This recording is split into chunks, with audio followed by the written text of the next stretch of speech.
for a lot of drivers in the country. And so crude, like I mentioned, 80.4, Brent crude around 83.4.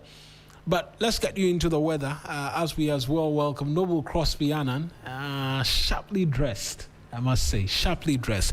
But in terms of what the weather is expected to be like, this is what the Ghana Meteorological Agency is saying. They say that early this morning, patches of mist or fog will form over parts of the coastal, forest and mountainous areas with slight to moderate rains over the coastline. Meanwhile, a rainstorm currently observed over Togo is moving westward and is expected to affect a few areas along the eastern flank of the country. As the day progresses, periodic sunshine are anticipated later in the day. However, rain with or without thunder is likely over part of the inland areas from the late afternoon. And so be on the lookout on the pages of the Ghana Meteorological Agency. That's where you must stay.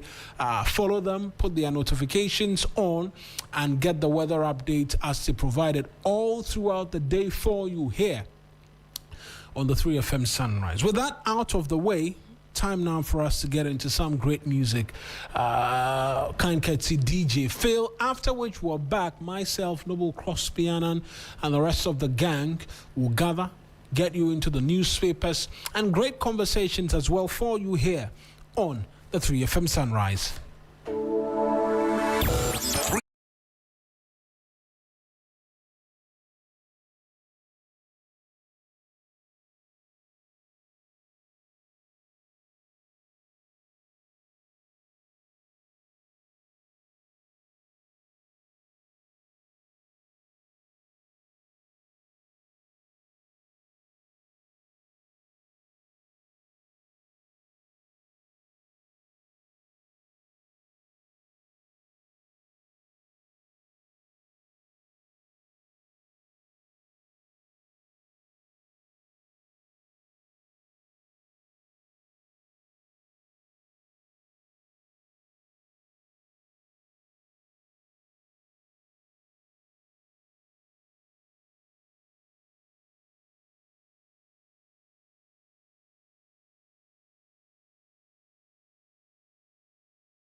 To newspapers for you here on the 3FM Sunrise and Osofo Noble Crosby Annan. Someone was thinking I was going to say Osofo Chirabo to me. No way in God's name. Osofo. This you share me clerical. Osofo. Good to see you. Good morning. Yeah, it's good. Oh, thank you very much. You think you'll come back? Oh, but me, I don't think there was a doubt as to my coming back because I was with you every day. I was with you every day. You know I didn't go anywhere. I was with you every day. That's why if you understand, say leave no be pension. I was with you every day. In fact, I was a part of the show all throughout those times, and so there cannot be a debate as to. It's like the people say that they are working at home, no? Basically, working from home, eh? Working from home. I mean, that thing, yeah, relax to say you are working from home. Oh, but working from home can work.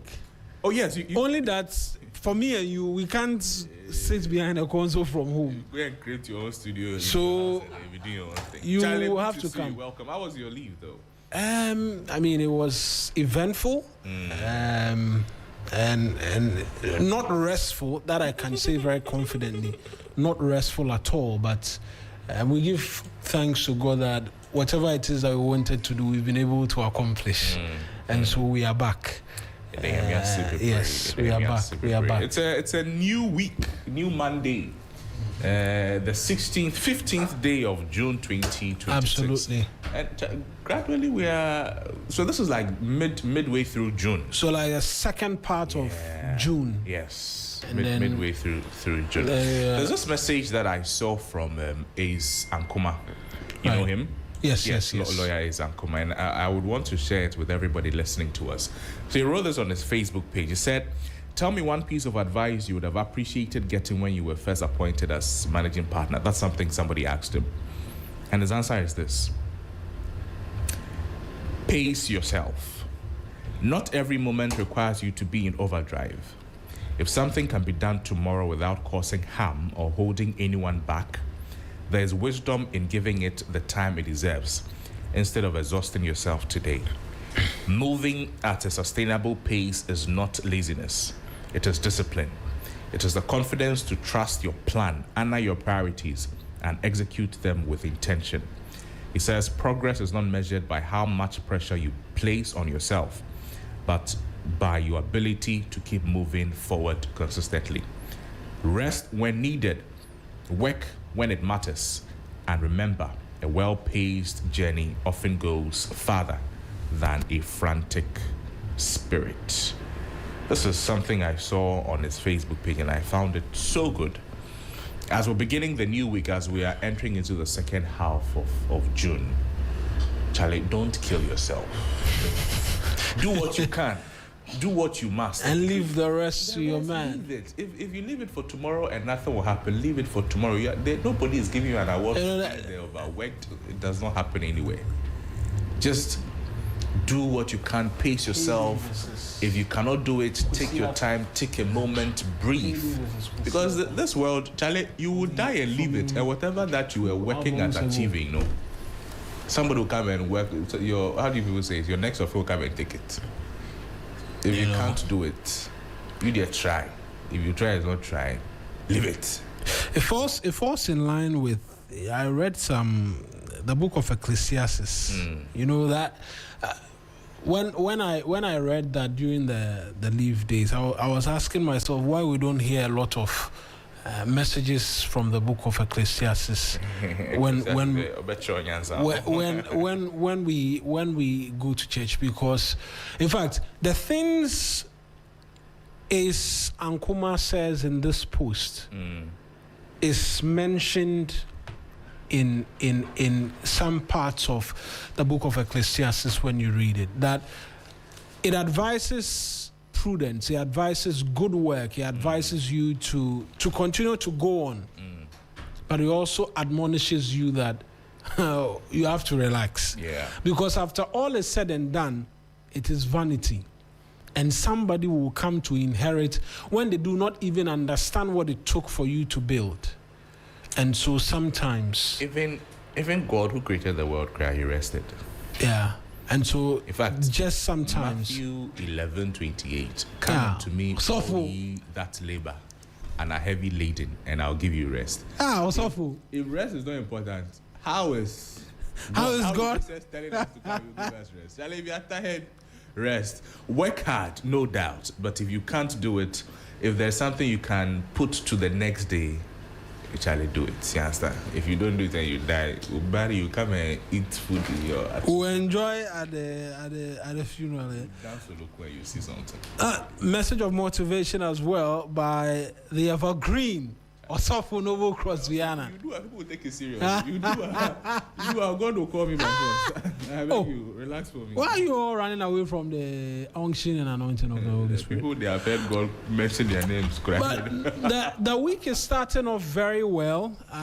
Yesterday, news came through about an agreement reached between the U.S. and Iran, which has seen fuel prices already. I think the Chamber of Oil Marketing Companies had announced that we're expecting fuel prices to drop between 7% thereabout, depending on what brand of fuel you're using, whether diesel or petrol.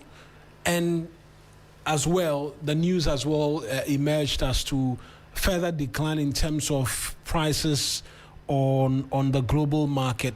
And so it does come off as though things might be going well on that front, particularly for a lot of Ghanaian consumers as well. Just quick thoughts as to what all of that could mean, and then we get into the newspapers as well. You see, particularly for drivers, how all hell breaks loose when fuel prices are going up, because it affects everything that they do. And then because of how important the commodity is to everything we do in the country, it has adverse impact on everything we do, on what we eat, transportation, how much we are getting, how much we are spending, and everything. So if it happens that we're seeing these marginal drops in fuel prices, the group of people who should be the happiest should be the drivers, because whenever it goes up, they are not happy. If it is coming down, I am thinking that it means thank God for them, and then it will translate to all of us. You remember when the fuel prices went up, some group of drivers were already. The people had announced some fare increases or something. When they want to increase their fares and you tell them to wait, they don't understand. If they had increased the fare at that time, now that it has gone down, would they have decreased the fare? You see, it's not something they are likely to do. So it is good. It is good to know that fuel prices are coming down. Yeah. Because of largely what is happening on the global market. This has very little to do with the performance of our currency. No. So it's good news. Now, if you go the 2.9 vehicles, people who are driving the 2.9, they'll be fine. People are driving 2.9 diesel cars.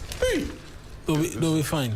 That's not just. Quite significant development. I see you have the daily guide, the yes. Ghanaian Times paper. On the front page it says, "Please close probe against Niharika Handa and Son." That story is on page 3 of the paper. Otia Boaji declares bid for MPP National First Vice Chair, also captured on the front page of the Daily Guide. GLOA punches holes into KGL revenue comparisons. On page 3, we can't farm with promises. Farmers to government. I like this. We can't farm with promises. Can't say we'll give you, we'll do, and that's not coming. Want us to farm. So the Peasant Farmers Association of Ghana, they are calling on government to release subsidized fertilizers to farmers, warning that delays are straining smallholder farmers and threatening food production. Also, if you go to page 3, there's a story about the UCC student who was found dead at the Hatchland Beach in Cape Coast. You get these stories when you get a copy of the Daily Guide newspaper. Also, Angela Less elected Mines Chamber Veep. These are the stories on the front page of the Daily Guide newspaper. To the Daily Graphic this morning, it says, "Defend democratic governance. Mahama Yarga rallies young citizens. High Court quashes GTech directive on Costa Rican University doctoral degrees." and 310,000 students benefit from no stress fee policy. Also, you find these stories if you go to the back page of the paper. Some sports, bloodiness and battle lines, World Cup set for rare sibling rivalries, family alliances. If you go to the center spread of the paper, there's some sports as well. Kairos Master Builder brings World Cup blueprint as Ghana targets redemption. Ghana versus England clash steeped in history and heritage. You get these stories if you get a copy of the Daily Graphic this morning. The Ghanaian Times newspaper this morning, it says communal clash looms at Jene Jene as 3 chiefs lay claim to disputed Galamsey sites. Yes. They are fighting over Galamsey site. Galamsey site, 3 chiefs. This one says for me, this one says for me, this one says for me. Also, farmers appeal to government to release funds for fertilizer subsidy. Angela List pledges to maximize nation's mineral wealth. GLOA defense role in economy highlights job investment contributions. The back page, 300 youth trained in farm machinery operation to boost agric. And HF4A project transforms water sanitation in Nandom and Lambuisi. I'll take you to the center spread of the paper and see what stories they have there. If you go to page 21, NAFCO engages 45 firms to buy excess maize and rice. Farmers appeal to government to release funds for fertilizer subsidy. There are a few more papers this morning. Yeah. The Republic Press says, nowhere to run. AG blocks wound to meet lawyer on page 3. But who said that Piakubi was running? He's not running. So why are they saying nowhere to run? As if the man wants to run. But is the man running? Does he want to run? He's deciding to ditch the trial ahead of the July 3 ruling of the court. He says he's just withdrawing his services. And there are different interpretations being adduced. Like, where is he running to? Phil, do you know where? Is he running? Maybe he's going to Kumasi. Oh. DJ Phil. Going to his former constituency. The man is not running. People say he's running. Also, the front page of the Republic Press newspaper. Where is Sedina? MPP raises alarm over ex-Maslock boss. Mawuena, do you know where she is? Since she arrived in the jurisdiction, I'm not quite sure, because per what is supposed to happen, she should have, the police and then prison officials, after her debrief, will ferry her to begin to serve her sentence, because she's been sentenced to 10 years in prison. But after that statement from the Minister for Government Communications, there's been a bit of quiet. I must confess. There were some administrative, security, and medical checks to be done. The thinking is that those checks, after close to a week, we should be done with. We've seen the result, whatever they mean. And then, even if she's not going to serve a term, let us know why.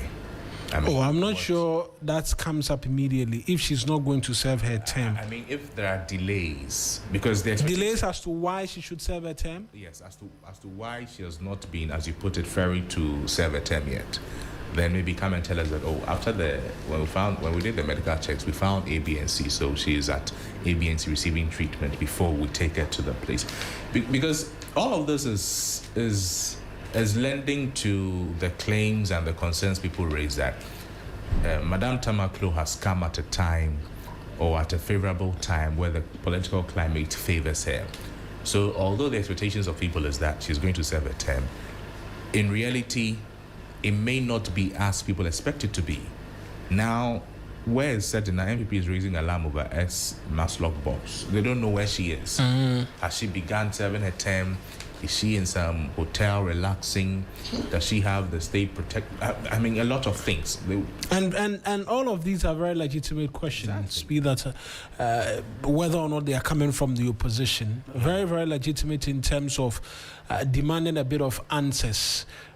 We can do the politics, but we can also ask very relevant questions in terms of seeing that persons who have been sentenced will be made to face and go through the process as to every ordinary Ghanaian would, right?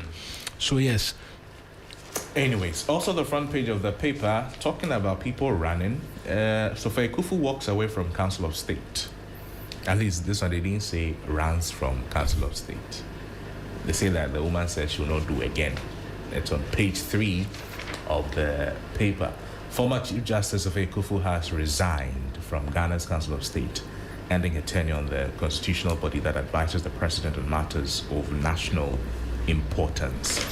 You find these stories as well. Former Foreign Affairs Minister and ex-ECOWAS Commission President James Victor Beho dies at 91. Some sad news there. Multiple injured as container truck crashes into fuel tanker and taxi at Konongo on page 6. Accra floods, 3 dead bodies recovered from Klagon on page 4 of the paper. The custodian this morning, it says that KGL Foundation transforms Accra Psychiatric OPD, and GLOA KGL payment to NLA comparison is misleading, according to PLOS. Minister petition to sack Equiapem South MCE over 1.35 million cedis expenditure scandal, and Kwale Ulomo lineage dispute threatens Gas state peace. On the front page of the custodian newspaper, Reverend Dogwe. Is that Cyril Dogwe? Reverend Dr. Dela Dogwe. Cyril is also Dela. Yeah. Maybe he has an additional profession we do not know about. Reverend Dogwe installs Baumia's credentials, humility, integrity, and faithfulness. Finally, this morning, the BNFT. It says Global Ore unveils a Bosso Bompierso mining project to Wasafiase Paramountcy. Investor participation broadens, gains moderate, but bull market remains intact. Food production under threat as farmers sound alarm over delayed subsidies, and GLOA makes case for jobs, enterprise, and community impact. You get these stories and more if you get a copy of the papers we just walked through. Right then, the news center is what I have in front of me this morning. New cargo tracking fees could hit consumers hard. Has a picture of the trade minister, the transport minister, the finance minister, the CEO of the Ghana Shippers Authority, as well as the GRA boss, all pictured here. There's a story that's been everywhere, right? The Ghana Lotto operators, the news center says they've exposed distorted KGL comparison, say they operate under fundamentally different conditions. I don't know who's raising the objections, to which almost all the papers are reporting. Well, government maintains cocoa producer price despite global market decline. It was one thing I wanted to check as well, what cocoa prices were looking like, and as to whether or not they have seen a decline of some sort remains to be seen across the length and breadth of global commodities markets, right? So, yeah, cocoa has seen a slight increase, at least from what I'm seeing, $3,868 per ton, if I'm not mistaken. That's what it's looking like. Matilda Ohenewa Brinkran announces bid for Ibuakwa South NPP Women Organizer position, and tension at the Siakwa's chiefs legitimacy challenged. Angela List elected first vice president of Ghana Chamber of Mines. Those are the details on the front page as we have it. Let's take you online right now, and if you go to 3news.com, we're asking you to predict that first game between Ghana and Panama, which is 2 days and 16 hours away. Be a part of it as we continue in the World Cup fever. I've not been getting a lot of sleep these days because I'm trying to watch as many games as possible. The big story on 3news.com. Former Chief Justice Sophia Kufu resigns from Council of State. There's quite a lot of people talking. Also here, yesterday Ahmad Diallo scored very late on to give Ivory Coast a win, a very important victory against Ecuador. More areas developing without recourse to special plans. Special Planning Authority CEO is saying this. Education Minister mourns UCC student, orders full investigation into death. and we have spatial planning regulations, but enforcement is a challenge. MyJoyOnline.com, petrol prices set for the sharpest drop in months as fuel costs fall from June 16, and so be expecting to see the prices tumble from tomorrow. That's on MyJoyOnline.com. Former Foreign Affairs Minister and ex-ECOWAS Commission President James Victor Egbeta dies at 91. Presidency cuts political appointees by 124, but jumps compensation by 148%, and staff classification raise questions. A tragic betrayal. WHO chief condemns deadly xenophobic attacks in South Africa.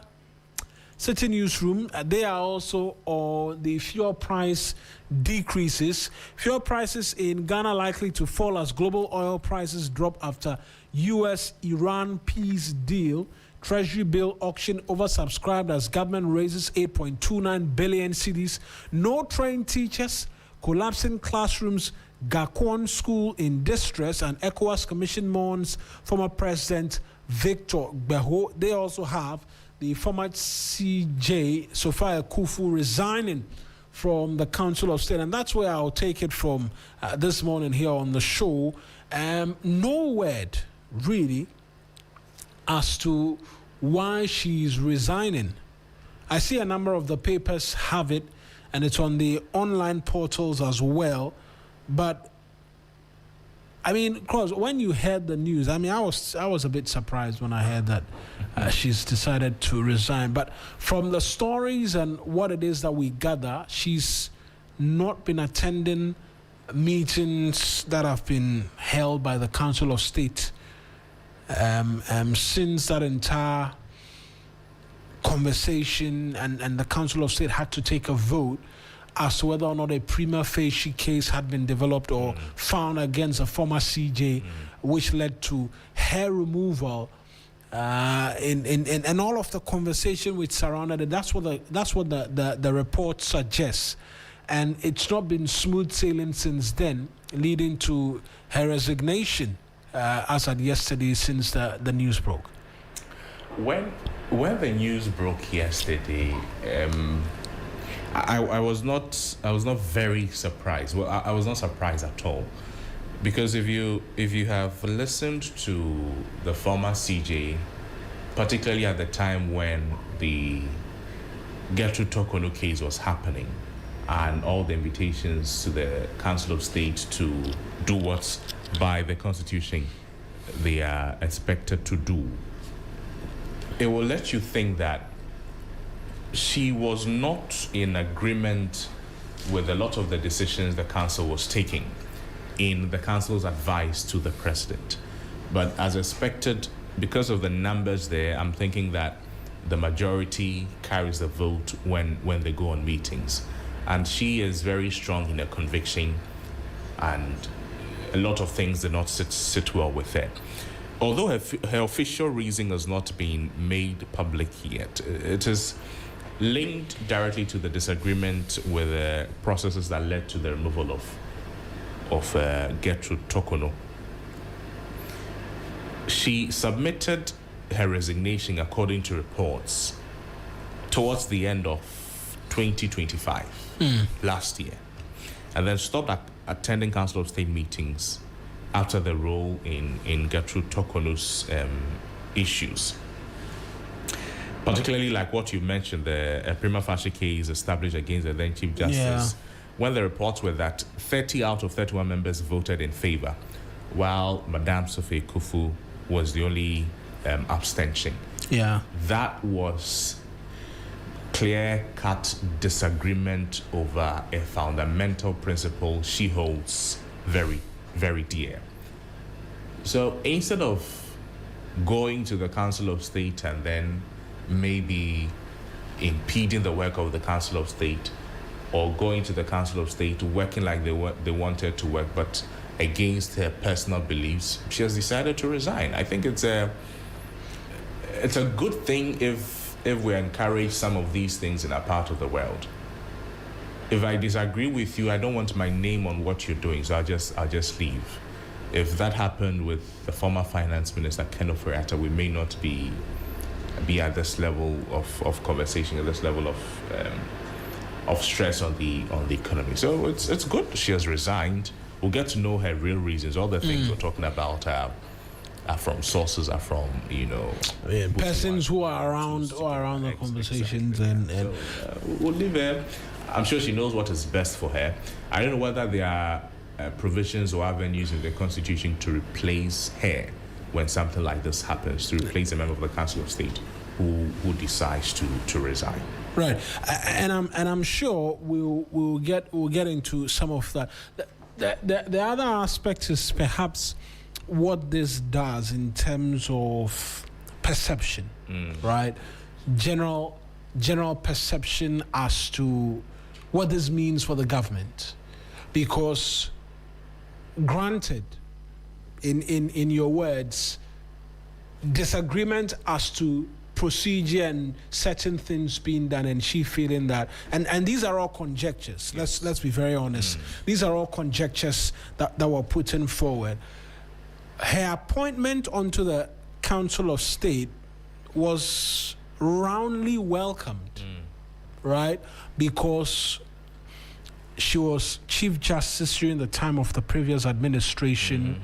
I don't want to use the word fell out, right? Because she had her own convictions and had her own thoughts, and it came with a certain negative PR for the Akufo-Addo administration when she joined the bondholders to picket at the finance ministry to demand that their monies be paid to them.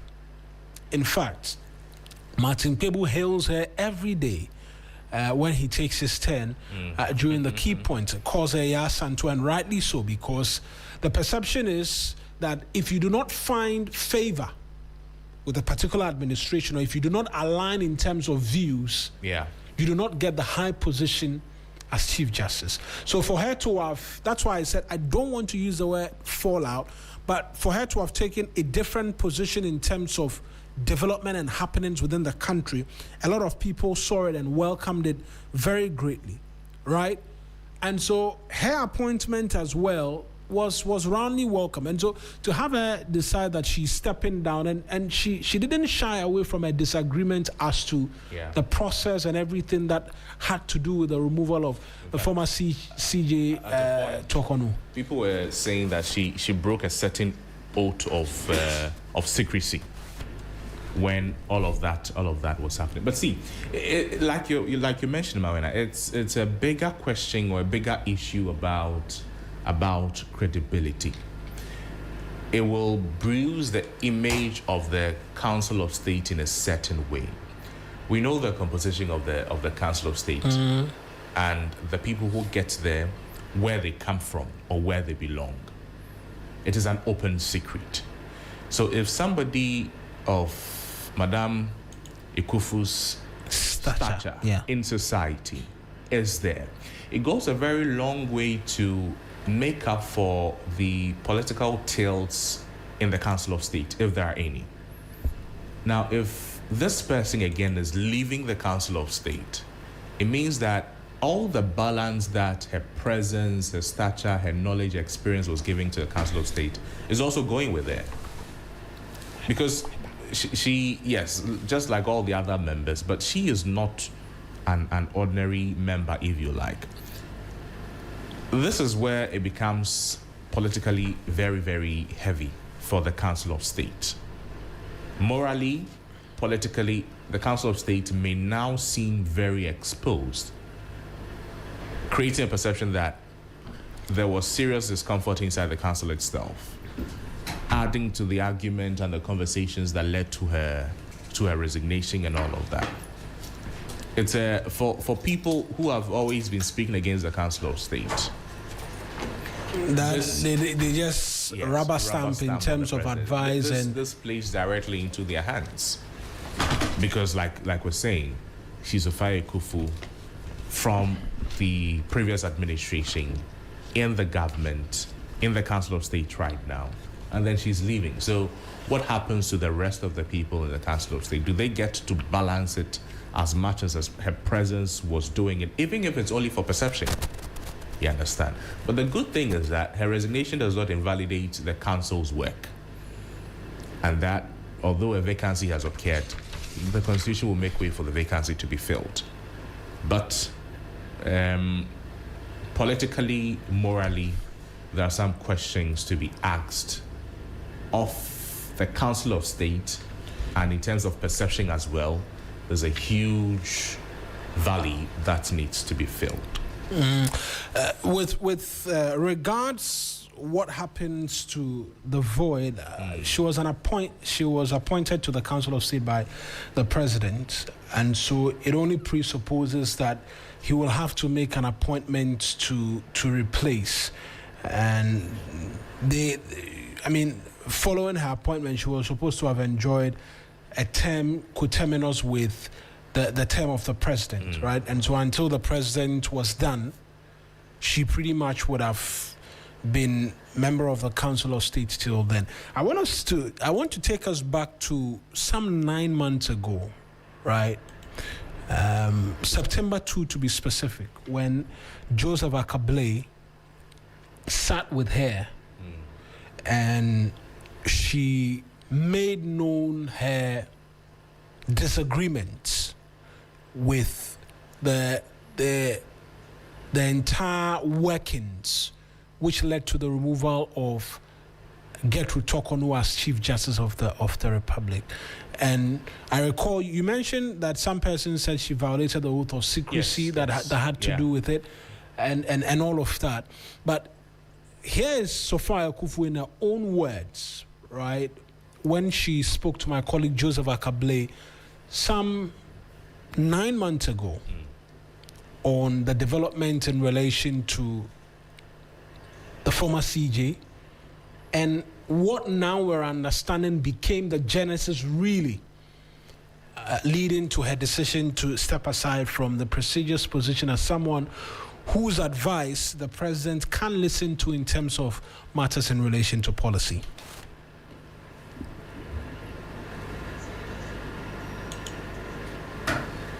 I'm very sad about it. It has really saddened me. And maybe in a way, I feel very distressed by it. Yes. In terms of the conclusion that was reached, where the matter has journeyed from, is the sadness as a result of the conclusion, or you have questions about the procedure that took place before that? The sadness is about the whole process. My sadness is because, as far as I'm concerned, it was a very unnecessary. We have been taken through a very unnecessary situation, and which, as far as I'm concerned, and that is my honest and candid view, this has so weakened the institution of the judiciary. It's not so much the individual who occupies their position. It is the institution. That is what I'm concerned about. I mean, what informs the conclusion that it's an unnecessary process? I mean, we have heard even government spokesperson make the point that a petition was sent, a committee in line with the constitution was set up, they've looked into the matter and they've come to a conclusion. Which aspect of it, what specifically makes that necessary?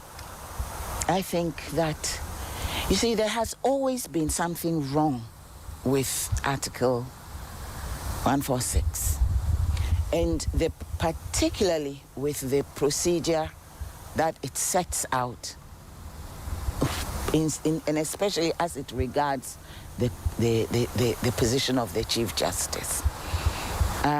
In the Ajay case, I took the opportunity to reflect on that weakness that I noticed, and these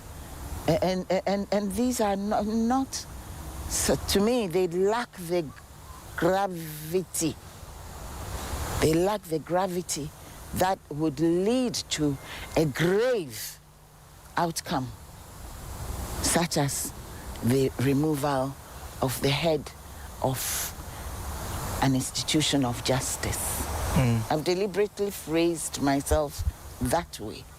It trivializes the position, and I wonder what this is going to lead to further on along the line, because every judge is fair game and every chief justice is also fair game.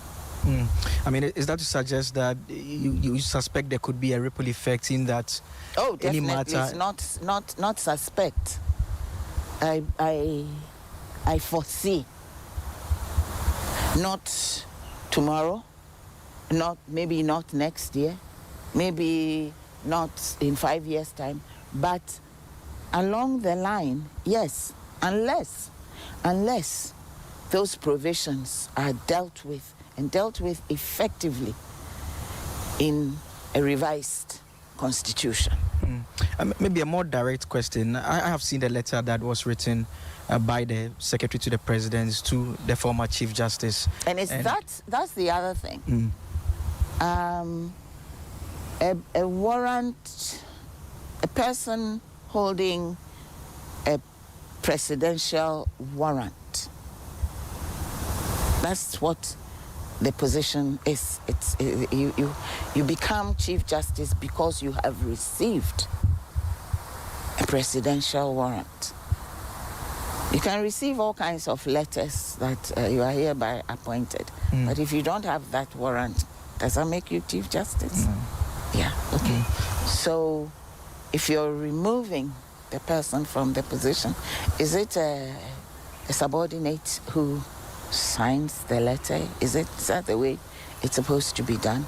That's just by the way, food for thought. Yeah, but I've seen a warrant as well signed by His Excellency the President. So why are they showing us that one? I've been receiving all kinds of messages, and every one of them is only bringing out that letter. And in any case, is it polite? Is it proper that it should be a subordinate who writes a letter of removal to a Chief Justice? Really? So that is the former CG. There's a bit more from her in relation to this particular subject matter, but that's her position, right?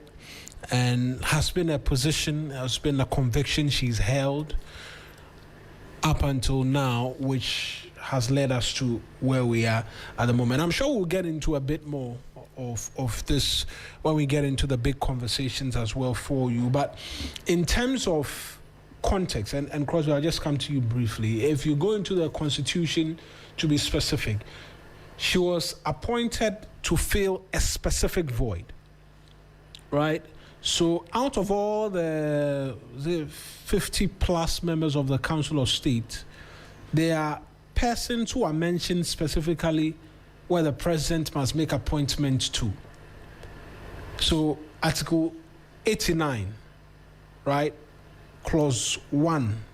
I'll go to Clause 2, which says that the Council of State shall consist of the following persons, the following persons appointed by the president in consultation with Parliament. One person who has previously held the office of Chief Justice.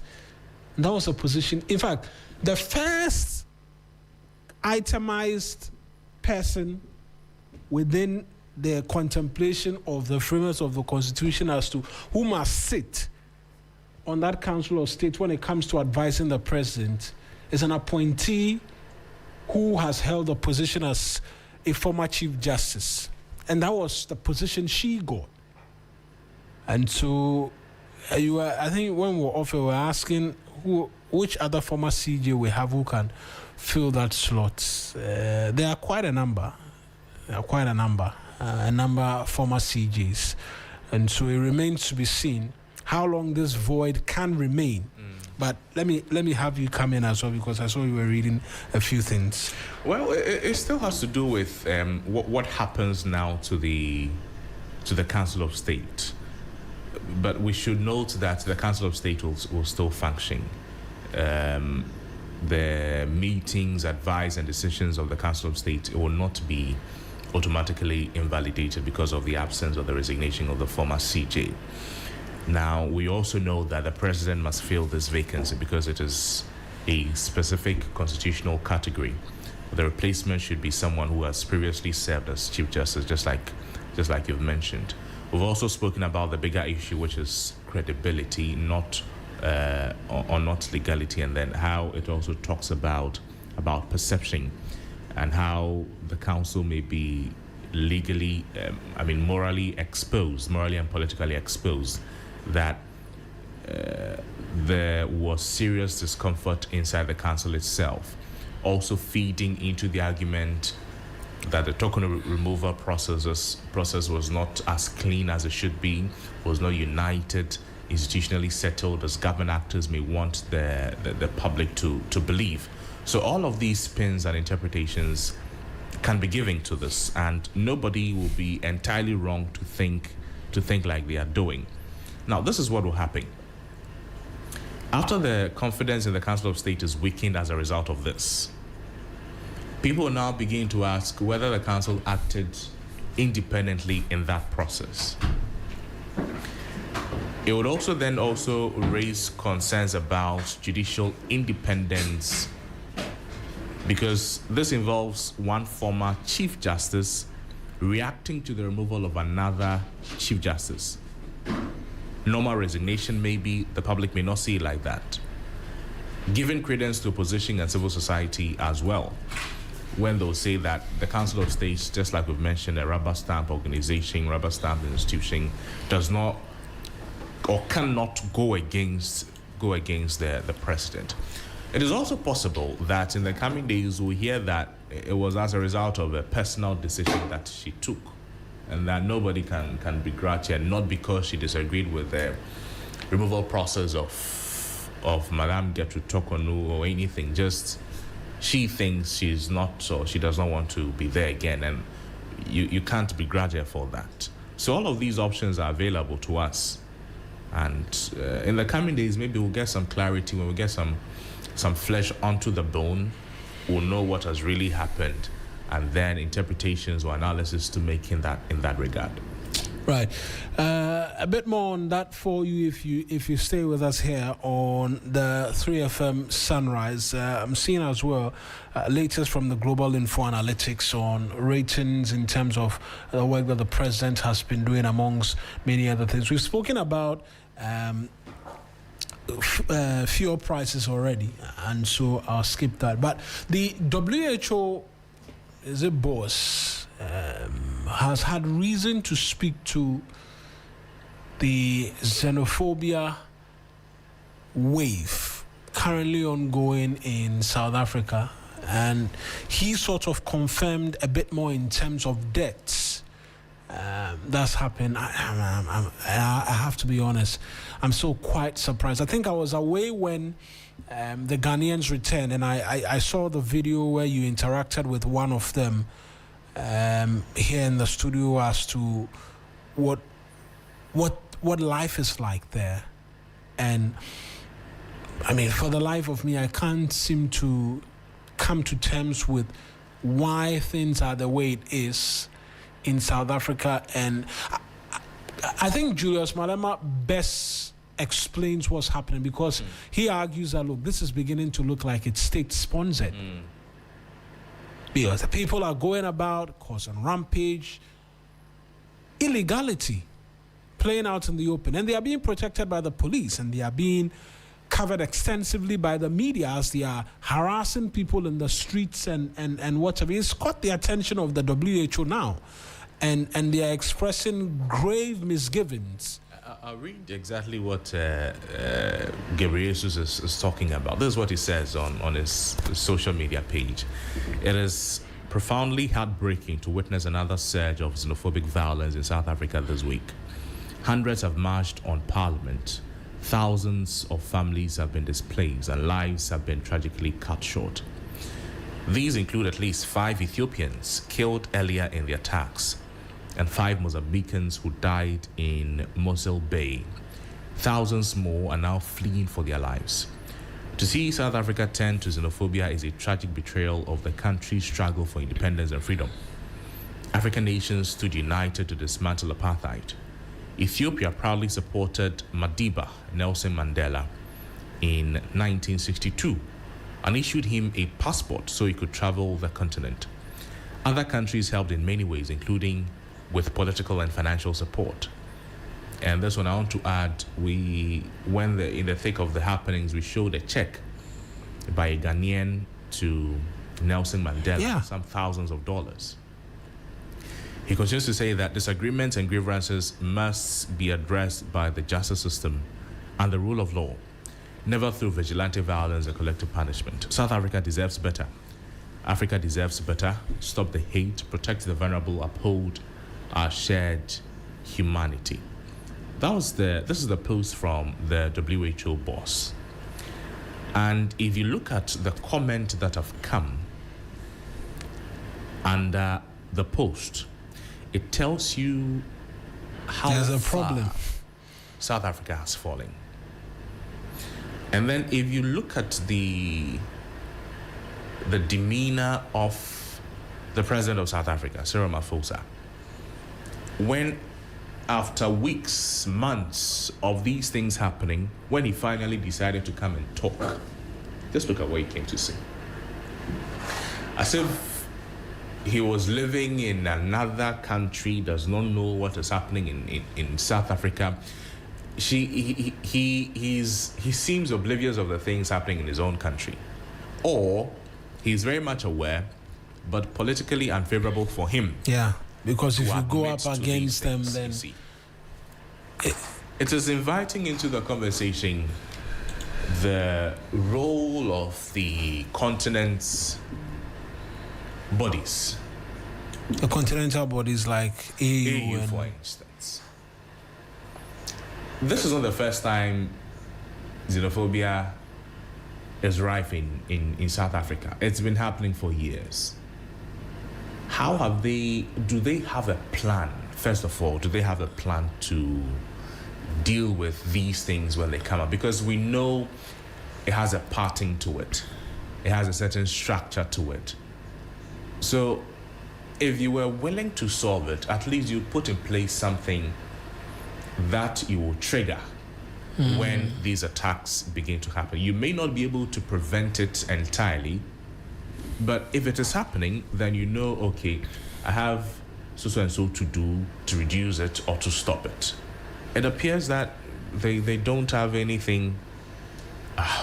It's unfortunate what is happening to South Africa, Mawuena. Terrible. I've seen. I think I saw a video where they had accosted a Nigerian, a very old person, advanced in age, and he was speaking, and you could sense the fear in his voice. They asked questions. Does he have permit? Does he? I think he was operating a washing bay, and he said he can't operate a washing bay, and that he must have 5 million rands in terms of investment and all of that.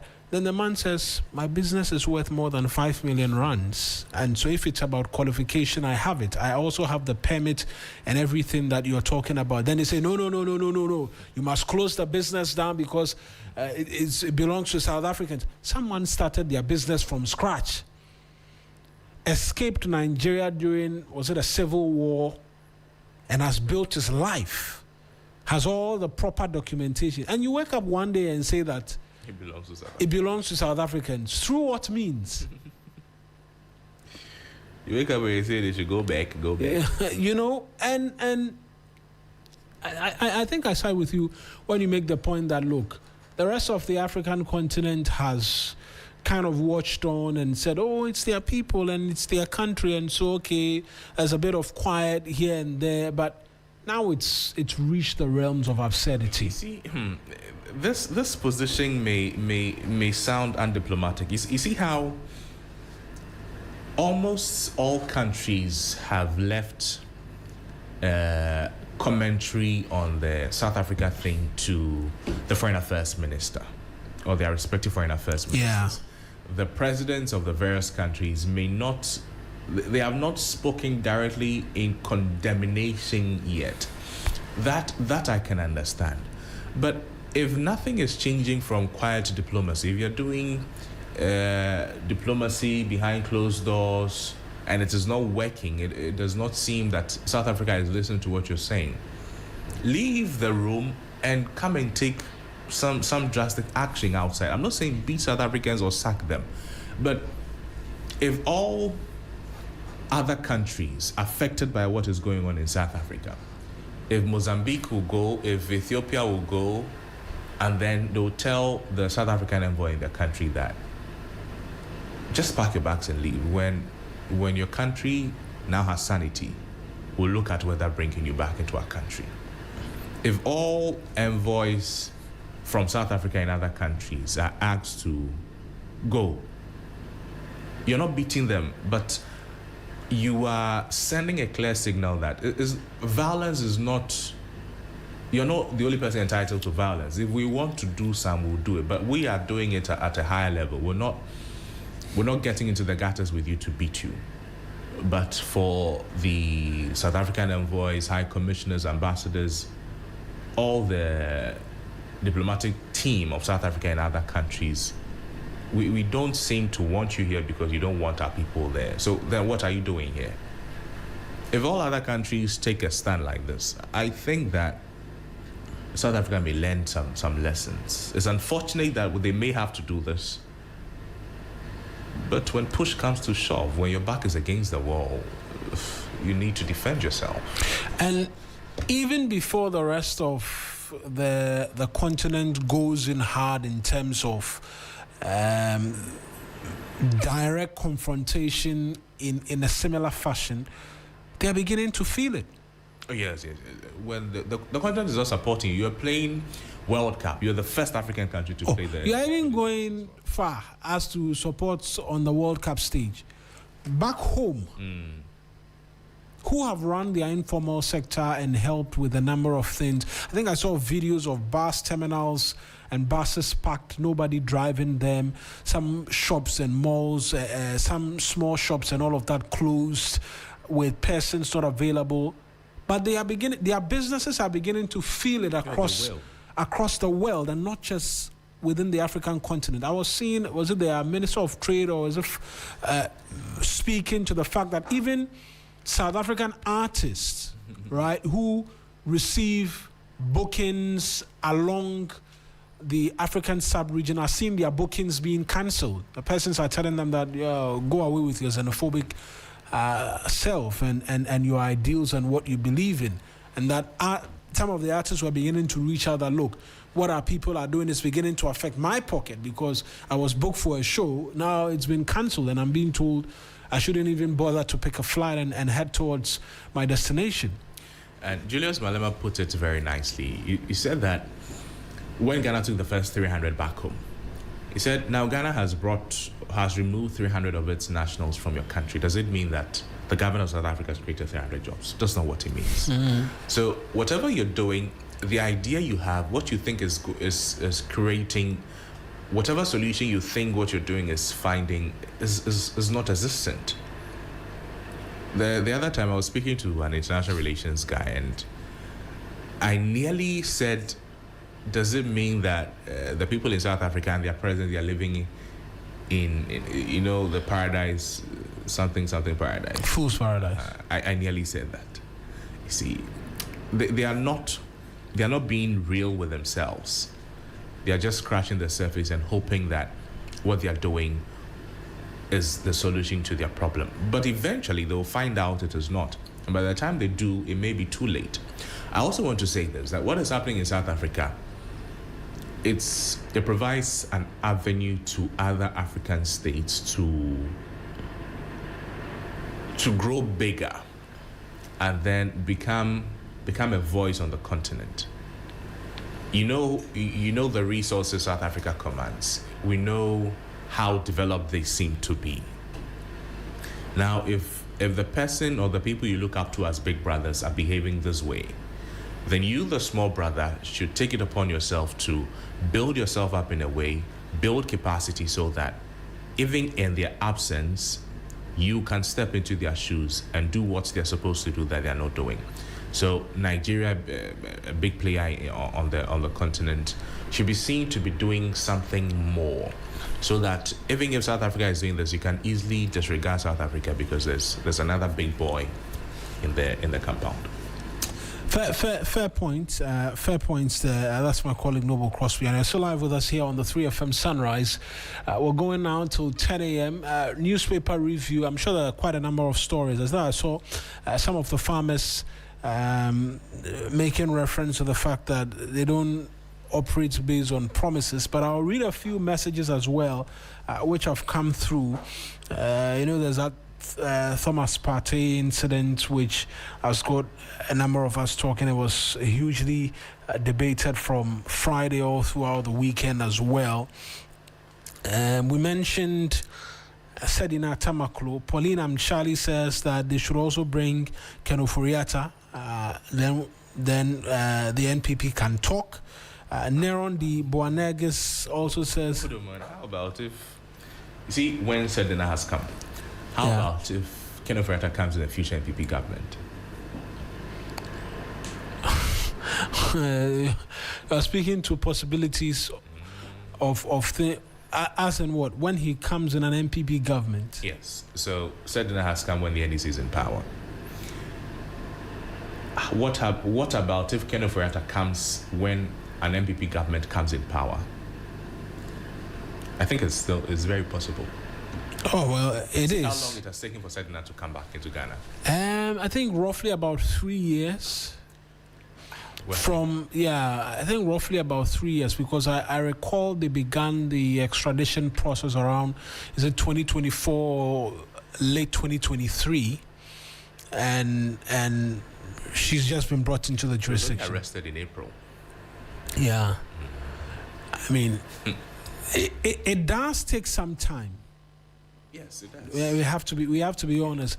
As much as a lot of Ghanaians are baying for, his return, it does take some time. Even with his immigration case, for instance, he's been granted bail, is at home pending the final determination as to whether or not he should be deported, even before conversations surrounding extradition will come in.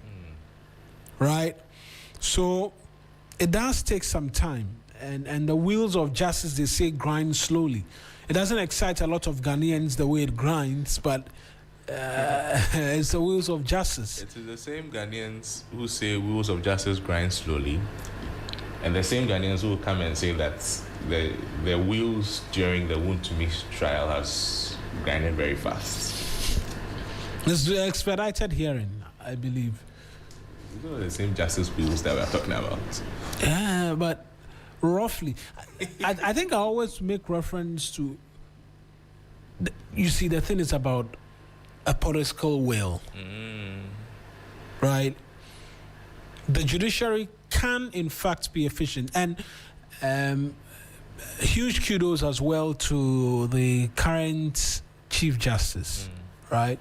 Because I've been speaking to a few lawyer friends, and we have a number in the office, Joseph Akable, Poaberi Wedam. So afternoon court sessions have been introduced now, right? And so it allows for the process quicker, faster. And I think the last time I had a conversation with one of our colleagues, he was mentioning that, look, things are moving a bit quicker now. So he was telling me, now if you are going for dates even, you don't have to sit and wait for a very long time, because there is an afternoon session as well. You can be set for afternoon court. You go, you get what it is that you need done. And it's made things a bit easier. Yeah. It can be better, right? And commendations to him. And we're asking that, yes, they can do some wonders to speed up the process a bit more, because some of the prosecutions take far too long. The Agrada case, for instance, which took her into prison for some months, spanned 3 years in our courts. 3 years. And so sometimes when we're asking for where are the convictions, why haven't we seen this person put behind bars and all of that, there is that disconnect between an incessant want for the jailings to happen and how the course of proceedings in the court is like. And that really is a case in point. But I'll just read a bit more in terms of the messages, and then we'll get a few more stories from the papers. I was on Neron's message. He says that, have we soon forgotten that she broke the oath of secrecy rule set in the Council of State, and that might be the reason why she resigned when it was brought to her notice? He asks, well, that could be one of the many things. Until we get to know the why. full details, it will continue to be conjecture to a great extent. Aaron Babako Kokomisa says that, good morning to you. A Ghanaian footballer who was supposed to be featured in the ongoing opening match has been denied a visa by certain jurisdictions due to pending rape allegations, and the state is intervening, arguing that the presumption of innocence must apply. My point is that whether the alleged charges against the Ghanaian footballer are true or false, this situation should serve as a stark warning and lesson to all men, he says. And so, yeah, a bit more in terms of messages from friends who are on Facebook with us this morning. You had something from the papers just quickly, and yes. we can begin to make way for sports. We're still talking legal. Nowhere to run. AG Block's Wontumi lawyer on page 3 of the Republic Press. The Attorney General has filed a preliminary legal objection at the High Court's Criminal Division in Accra, seeking to prevent lawyer Andy Apiakubi from withdrawing as counsel for Ashanti Regional MPP Chairman Bernard Entry-Boesiako, popularly known as Chairman Wontumi, and other accused persons in an ongoing criminal case. The objection filed under docket so entitled Notice of Preliminary Legal Objection to Motion or Notice for Leave to Withdraw Legal Services challenges an application by Apiakubi to discontinue his legal representation in proceedings involving Akotam Mining Company Limited and Kwame Entry. According to the state, the withdrawal request raises significant legal issues that must first be determined by the court before any permission can be granted for counsel to step down. In a notice dated June 12, the AG's office argued that the application is not merely procedural, but raises fundamental questions relating to jurisdiction, capacity, and standing. Quote, the Republic shall, on the grounds stated herein, raise a preliminary legal objection to the motion on notice for leave to withdraw legal services dated June 9. Deputy Attorney General maintains that the issues raised in the motion must be determined by the court before any decision is taken on the lawyer's request to withdraw. The development follows Apiakubi's announcement that he intends to step down from the case, citing dissatisfaction with the conduct of proceedings. He says, I have withdrawn from the Akotam Mining case in Criminal Court 4 with stated reasons in the affidavit in support of my motion. My disappointment is in the attitude, record, and determination of the court so far in handling these matters before the court. I am so totally disappointed. That is why I'm withdrawing, he said. Now, the AG's objection has been served on the register of the High Court in Accra and copied to the accused persons as well as their legal representatives at Apiakubi and Associates in North Reach. And the court is expected to rule on the state's objection before deciding whether Apiakubi will be allowed to formally withdraw from the case. I've heard Solomon Owusu on this subject matter say he's running away. So Friday he was here, and then when we're talking, he said he wanted to pray first. You know how I want to be praised. So we also said a prayer. Oh my goodness! He said a prayer, and then he asked me to read something in Matthew 5:28. Solomon also. You know, but Matthew 5:28, I think it says that settle issues with your adversaries quickly while you're on the way. If you don't do it like that, your arrest will give you to the judge. The judge will give you to the officer, and you'll be thrown in prison. That's how Solomon started his submission last week Friday. But it's a curious approach because, I mean, without prejudice to the process, without prejudice to the development and the expectations from the court, it's a curious time to want to withdraw, having not held any objections to processes and how things have panned out in the courtroom for a while. I think reference was even made to the fact that he had expressed confidence at some point in the fact that they will turn up victorious when the judge delivers that ruling on July 3. To express confidence and then turn around and be stating that there are developments which have caused you to want to withdraw from it's a curious development, but I think this all falls squarely within the scope of Ghana's politics and how new twists emerge every now and then. It's just the timing, just like you've mentioned. The judgment is when July 3, and then out of nowhere you say that. I don't have to say out of nowhere. Maybe it's coming from somewhere. You say that. But it's supposed to be heard today, though. Oh, I see. Yeah. You say that you are withdrawing. That's why people say you are running away. If you wanted to withdraw, why didn't you withdraw early? If I was want to I'll tell you can't go anywhere. You will stay. You will stay there with me. I will add it to your record that it is with you as lawyer. That is how I lost or won a case. If you win, it's a cap in your feather, is it not? Yeah. If we lose to it, is a. But we'll see. Today is when that application will be heard, and like you mentioned, the AG is opposing it, saying that it raises significant legal issues that ought to be addressed. We'll see how that plays out in court today. Even as we get a bit more in terms of other matters playing out. Bilishan is here, and as you know, it's World Cup season. I was talking about how I try to stay awake as much as possible, so I can watch as many games as possible. Today was starting at 4 p.m. all the way till 12. Yeah. 12 midnight. Yeah. Right. When you say Belation is here, you should add the team that has never won the Champions League. See, we are in the World Cup season, right? We are the World Cup season. So anything Champions League, whatever league, I don't care.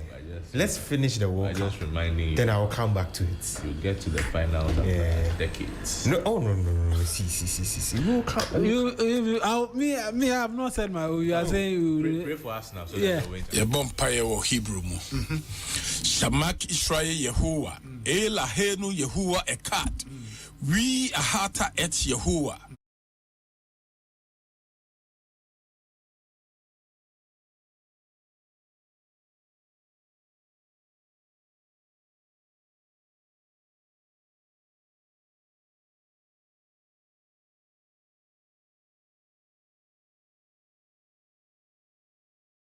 Oh no, we are praying before we start the sports. Oh, you don't want us to pray before we start the sports? Oh, prayer good. I just shocked. Pray for us now. You don't want us to. Oh, the prayer is good. What happened in the Champions League final? In the Champions League final. Yes, I wasn't here. I don't care. No, I told you that through hell or high water, I will return. And when I return, we will have a conversation. Oh, yeah. Did I not say it? The thing is, we lost. Finish. No, but what happened? No, the confidence with which you were brimming when you score, nobody will equalize. The defense is rock solid. Charlie, and a lot. Charlie, Arteta didn't sack Timber on early. That is why. You know my ringtone. That is my only explanation because Mosquera, he was there for a bit too long. and that caused that penalty. Do you know Like, my ring? Do you know my ringtone? the whole season, Arsenal had never considered a penalty. Because when I said the league was rigged for you, Oh, it was completely rigged for you. Sure. How many years? Do you know how many penalties you should have considered? At least 5. How many in that league that just ended. But how many years has the league been rigged from Manchester City that everybody has been quiet about? Nobody is. Charlie, and if it's your time, it's your time. It was our time to win. Wait, time. The rugby football you were playing. Whether you think it's rigged, whether you think we what happened in the Champions League? Answer me. All we say we concede penalties, we went to penalties, we lost. Finish. I have a new ringtone. What is that? Gabriel fires into the Budapest sky. And they said the ball Gabriel played, it will land on Earth somewhere August 2027 or something. Oh, calm. Wait, what team do you support? Oh, yeah, your team back over. Chelsea. Yes, they're the Champions League too. Mona Real Madrid be Cucurella free Yeah, Champions because League. they wanted Calafiori, and Calafiori said they can only buy him on FIFA. Charlie, yesterday, I'm looking at the thing. Why? What are they talking be like? Cannot be real life. Kala say they only fit buy him on FIFA. So they see no FIFA. So they go for lower rank Cucurella. Lower rank. That's fair. But I just came with one question. When I saw it, I was like, oh, Bill. I think I hadn't seen Bill in a while. And the leaf cry should have still stayed there. I wanted to know what happened on that night. Where were you that night? I was a good pack. Were you able to sleep that evening? That evening, I walked around the mall. People were telling me to take heart. I was in my Arsenal. How long did it take for you to recover? To recover. Oh, he has not recovered. Did you expect Gabriel to miss? I didn't expect him to even play that fifth penalty. There was Madueke and other midfielders there. Why would you let centre back to Ben play? Anyways, let's get into FIFA World Cup action now. Billy Shen is joining us in studio right about now.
It's not been great. We have to be honest. It's not been great. Numbers have increased to 10. We've seen 4 of them play thus far. 2 defeats, a draw, and one victory. I mean, walk us through it. I've seen Bar Tunisia, and I'm glad I didn't watch it because they got walloped 5-1. I think I've seen we're talking about Africa. So that's an African team. Yeah, they are Africans, but they are Curaçao. After the game, it was really. I think I saw a number of the players. On the African scope. I mean, South Africa. I said it here. They didn't look like they were prepared for the World Cup. In fact, they are going back to South Africa. They're going back to Johannesburg. That is what I think anyway. After Czechia, you understand why they will go back. But Morocco gave us a very good game. Yeah, they played very well. Morocco was should have taken the lead. It should have been more than the one. They should have scored more than the one in the first half. Was it Morocco who were very good or Brazil who did not meet our expectations? Oh, it's both. Now, Brazil since should I say 2014, have not been at that level that we know Brazil to be. They've not been that close at all. In fact, this injured Neymar can still be a starter in the Brazil team. Oh, yeah. Easily. Because what we saw, Paqueta and some of the guys. Thiago and... What's up, Bruta? Hey, Thiago. See, the Thiago, right now, people are now seeing that he's been exposed. Nobody understood how he got the 20 goals at Brentford. Penalties not dorsal, but people didn't pay attention. They didn't put their mind to it. They didn't pay attention. So now they are seeing it. Maybe it's only just one bad game. It's not just one bad game. Yeah, then drop João Felix for Hugo Thiago and... Because there was a chance for a free header of some sort. Yeah, he completely missed it. He missed it totally. If this is the Brazil team that Endrick is not getting some to play, I don't know what's happening. No, Endrick, I don't know. I think it's an Ancelotti problem. Yeah, I don't know what beef he has Ancelotti. Because from Titinina, Ancelotti never starts the guy. Yeah, even though he's good. Madrid. Yeah. He never starts the guy, even though he's good. I hope he makes changes, because from what I've read, he was very angry with the performance, and he would probably ring changes. He will be angry in the next game. And I hope Endrick starts that next game. You have tormented me in Madrid. I have come to Brazil. but I mean, Morocco. Very good. They're number 6. Boadi. I mean, when the game was on, I went on to Twitter and I put up a post that, damn, I was very impressed with him. Yeah. And to find out he was 18. Yeah. Bossed that midfield. Yeah. I saw a number of people say it was sideways passes, and he controlled that midfield. Yes.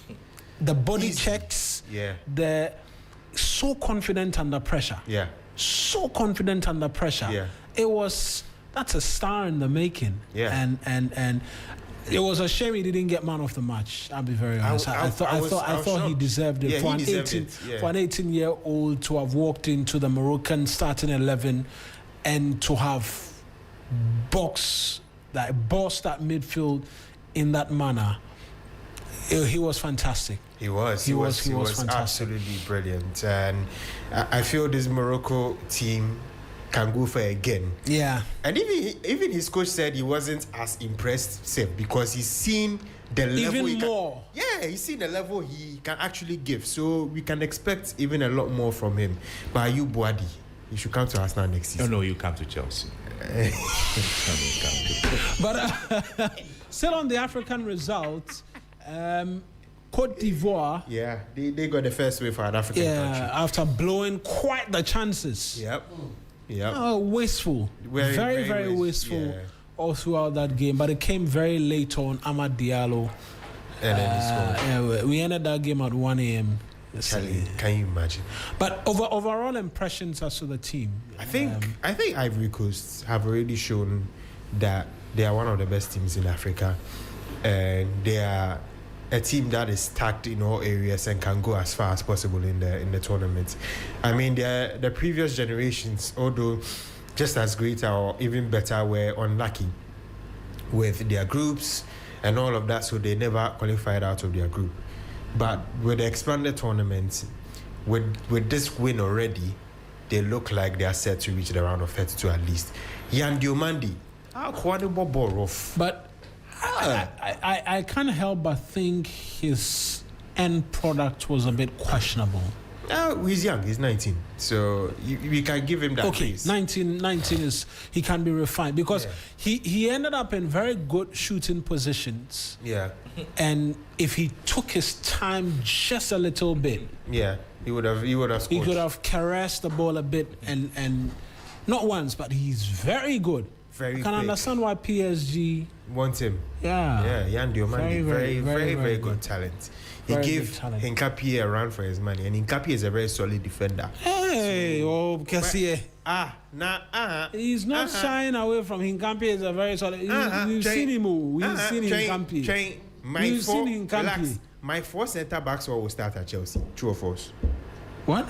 My 4 centre backs. On what positions, mate? Almost starting. Who is playing left CB? Left CB. Yes. Why? Wait. Is any of your centre backs better than Gabriel? Who is going to remove? Is any of your centre backs better than Gabriel? They don't fire into the Budapest. He doesn't need to fire. Is any of your centre backs better than Gabriel? Are any of your centre backs better than Nkapi? Just mention them. All of them, they are better than Nkapi. I like that joke. Good morning to Derek Ejiku, whose listener is asking me, when did I become a sports journalist? Because Mawuena is a shadow sports journalist. He doesn't quite understand why. Mawuena is shadow. He's a shadow sports journalist. Why Derek, we are on. We are on the game. Yes. But we are on the game. We're on the game. Yeah, we've been at this. We've been at this for a very long time. So we've learned as and when. Yeah, he's on the game, and he's invested in the game. This mischievous approach, very mischievous to dealing with the conversation. I'm not sure it's one that is fair. Resources to the game. Substantial resources. Behave yourself. The game sometimes rewards him. Sometimes behave yourself over there. But I think this sets up Ivory Coast very well in terms of qualifying out of the group. Getting out of the group. Yeah. And so it's very positive. Yeah. But went to bed and woke up to see a thrashing, a mauling of Tunisia. Are you surprised by that result? I don't think anybody should be. Tunisia have never been good at the World Cup. They will find Carthage Eagles. They'll find a way to qualify. But when it comes to performing at the world stage, history does not favor them. They've never been good. Even though they don't get as thrashed, but they usually lose to decent sides at the World Cup. So I wasn't surprised by the results, but the scoreline was a bit much. I thought they would put up a better fight, but I was happy to see my striker score some of the goals. He scored some. Can we do this sport without you mentioning Arsenal-related players? Because we saw Gabriel when Said, what's the name? What's the name escaping me? Which one, Saibari. A ball was put through your ever glorious, ever galactic Gabriel, and he beat him. So let us have some rest. And he beat him. Why? Marquinhos wasn't part of the play? No, it's not about Marquinhos. He wasn't part. Who was marking him? Gabriel was, and he lost the man. He's not perfect, is he? No, spare us the Arsenal list analysis this morning. Wait, why did Gyökeres score or not? That is not in doubt. Why you can also talk about Isak? I'm just mentioning Isak scored as well. Yes, Isak also scored. He assisted my Gyökeres. But you get there. Facts. I think Isak scored. Yes. Fair point. Thank you. Fair point. Thank you. I'm just saying the Arsenal-induced analysis. I'm not even done. It's not one that I am going to tolerate once I sit here. I'm not even done. Let's continue. For all the stories, you find an Arsenal link to. Thank you. It's very. You're not done. Continue. No, but I mean it was Tunisia terribly disappointing. Tunisia really have a lot to do. If you are being defeated by Sweden, what about the other countries? Because Sweden are not the top team in the group, so to speak, right? They are not the top team in the group, so that isn't a good enough start for them at all. And I'm really concerned for them as to whether they will even get a point in the competition, because it looks like they will be the whipping boys. They look like they'll be the whipping boys, because if I'm looking at the standings, there's Japan, there's Netherlands. Japan, very good team in the World Cup, especially. Yeah, they are a conk run of 16 team at the least. Netherlands also a good team at the World Cup stage. In fact, I've seen someone predicting they expect Netherlands to emerge victorious in this World Cup. We'll see that the coach on the touchline doesn't inspire a lot of confidence. Ronald Koeman is not astute in terms of that, and that is where I believe they might falter. Yeah. In the long run. Otherwise, they stand a good shout as well. Not clear favorites, but I mean a dark horse that could go all the way through. And just looking at that table, I fear Tunisia might get walloped a bit more. There are two more African teams playing today: Egypt and Cape Verde, what we know as Cape Verde. Yeah, Cape Verde, I'm praying for them.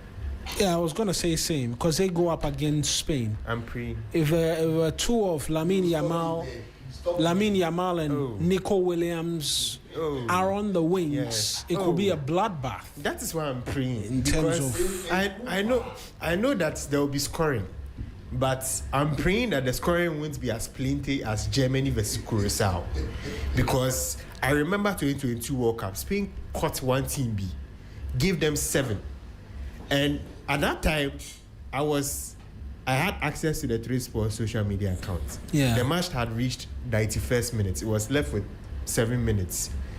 And I already had the final scorecard at 7-0. I intentionally tweeted it at 93rd because I was tired.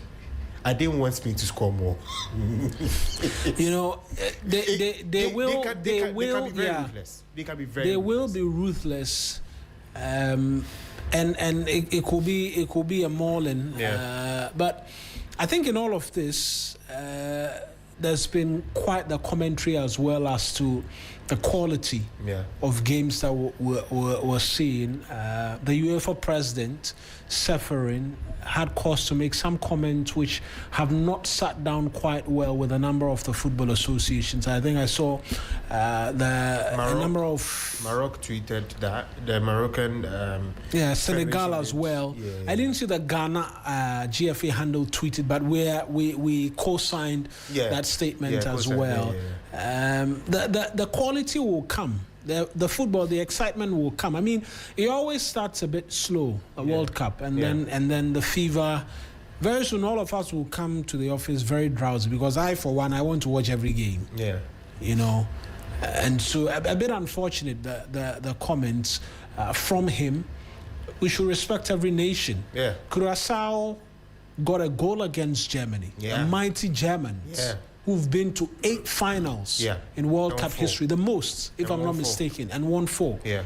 So for them to have gotten a goal, and they could have actually taken the lead after getting that goal. Actually, if the hydration break hadn't come, I feel the hydration break saved Germany. It killed the momentum that Curacao had, because they looked like they had a lot of momentum, and I feel that hydration break might not last the whole tournament.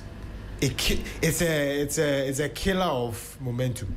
I think some big nations will start complaining about it, especially if they are leading a 1-0. Then 22nd minute they say, "Hey, by force, let's go hydration break." Charlie, some people want to push and considering not all of the stadiums are facing the searing heat. Yeah, some of them are already air conditioned. Yes, some of the stadiums are air conditioned, and so I asked myself, why the hydration? Where is FIFA trying all of these things, pumping, it's money, ad commercials and all of that, and you're not. I mean, anyways, Egypt take on Belgium today as well. Going to be tough for them. What are their chances? Belgium have not been entirely so great either. Yeah, and so the Belgium's golden generation seems gone. If I'm being honest, gone. It's not seems. They are gone. Okay, let's just say gone. So like a different crop of players are playing, but the problem with Egypt is that they've not won any World Cup match in their history. Are you serious? Yeah. Oh yeah. I'm absolutely serious. They've not won. For some of these African giants who were visiting the World Cup to and fro, and then Ghana came. In our first outing, we were in the round of 16. Only got knocked out by the mighty Brazil, who were defending champions because they had won 2002. You know. And then our next outing, we're in the quarters.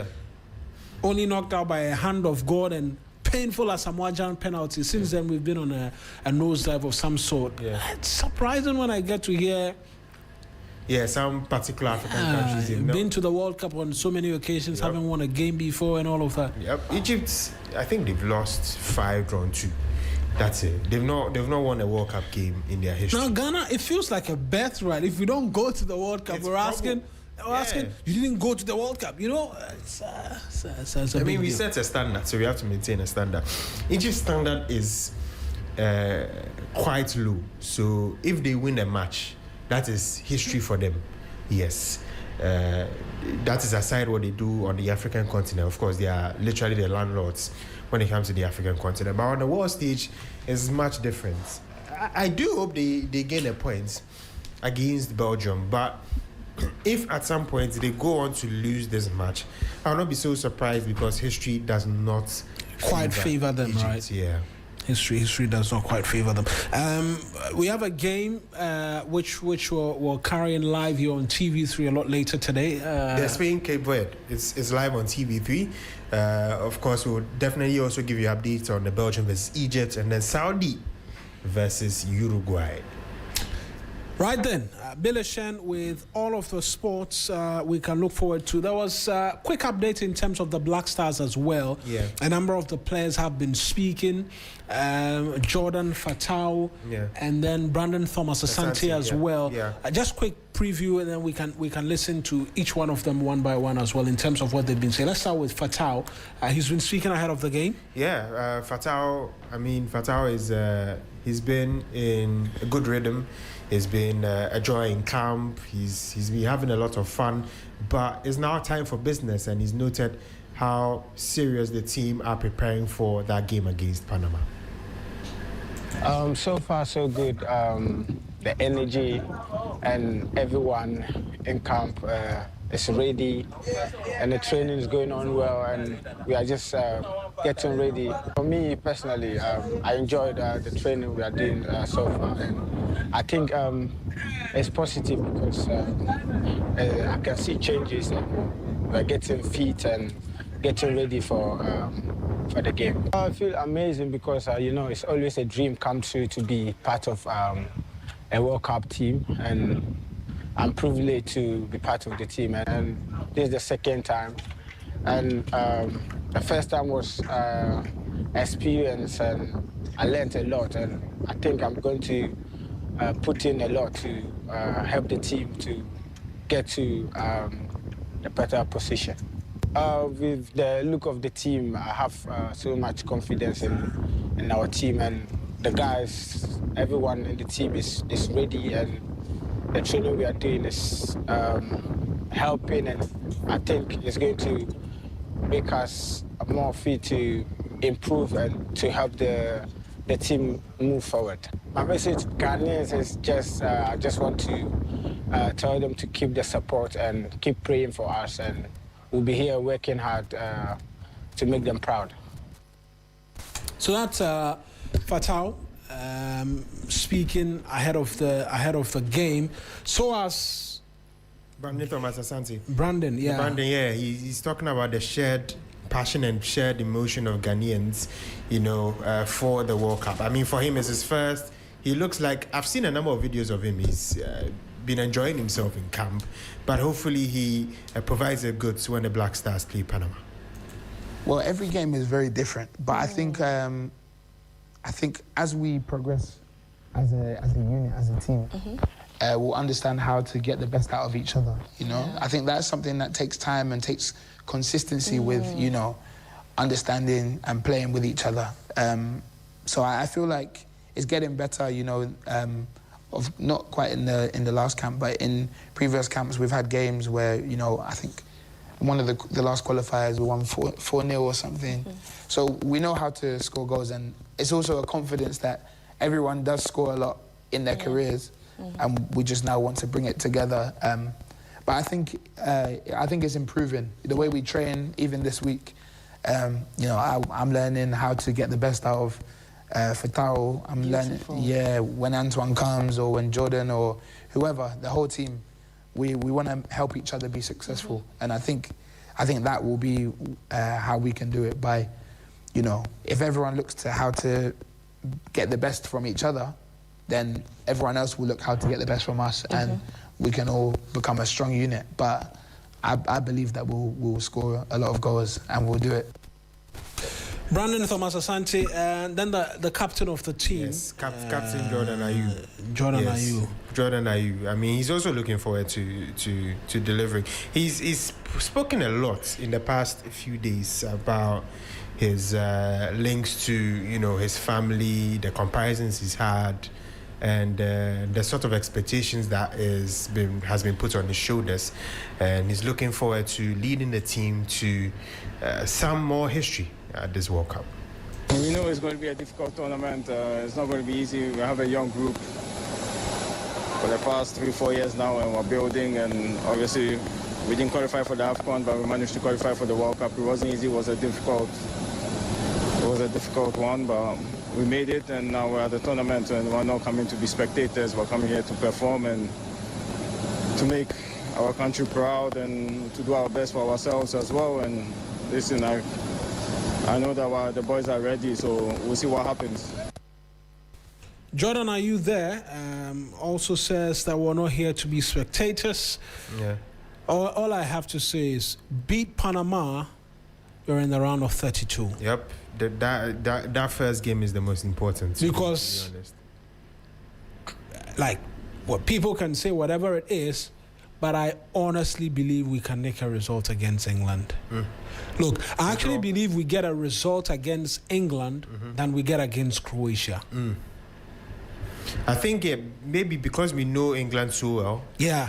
We know them so well. I genuinely believe, and Ibrahimovic has stated this, I think, in his analysis in one of the foreign networks, says that, look, he sees Ghana getting results against England and possibly Croatia as well. And I mean, we've met them once. That was Baby Jet doing wonders for us in that one. I just have that feeling that we make a result against England. I just don't. So once we beat Panama, and trust me, this is someone who's not really confident about the Black Stars. I have to be very honest from the perspective from where I sat at, particularly when Otuado was taking us into the World Cup. I had zero confidence. But our outing against Wales, particularly in that second half, where we had that wave of some sort, we could have got a result, we could have got extra goals, made me believe that, look, coaching is everything. Right? So, result against Panama, who are a very good side, by the way, and then we're in the all clear. Yeah, I think that first game is the most important. The Black Stars need to win. Unfortunately, it looks like we might have to play without Thomas Partey because he's been denied entry to Canada. Pretty unfortunate. Very unfortunate. But hopefully that changes. They still have until the 16th. The Ministry of Foreign Affairs is working around the clock to see if they can get an exemption by for the him. 16th. If there's no news on that front, then no party for that game. Right then, Bill, I appreciate you for joining us as we discuss the World Cup and a host of other matters. We're continuing for you here, 8:17. You know, it's World Cup season, and so we'll have big conversations in relation to that. We return after all of that, plus the break, and get into the big conversations for you here on the 3FM Sunrise.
This morning, I'm taking you to the Central Region, where the University of Cape Coast community, they are in mourning following the tragic death of a level 200 student who was reported missing. And that was earlier last week, but was later found dead along the Cape Coast shoreline. The circumstances surrounding her death, they remain unclear. Police has launched investigations to establish what happened.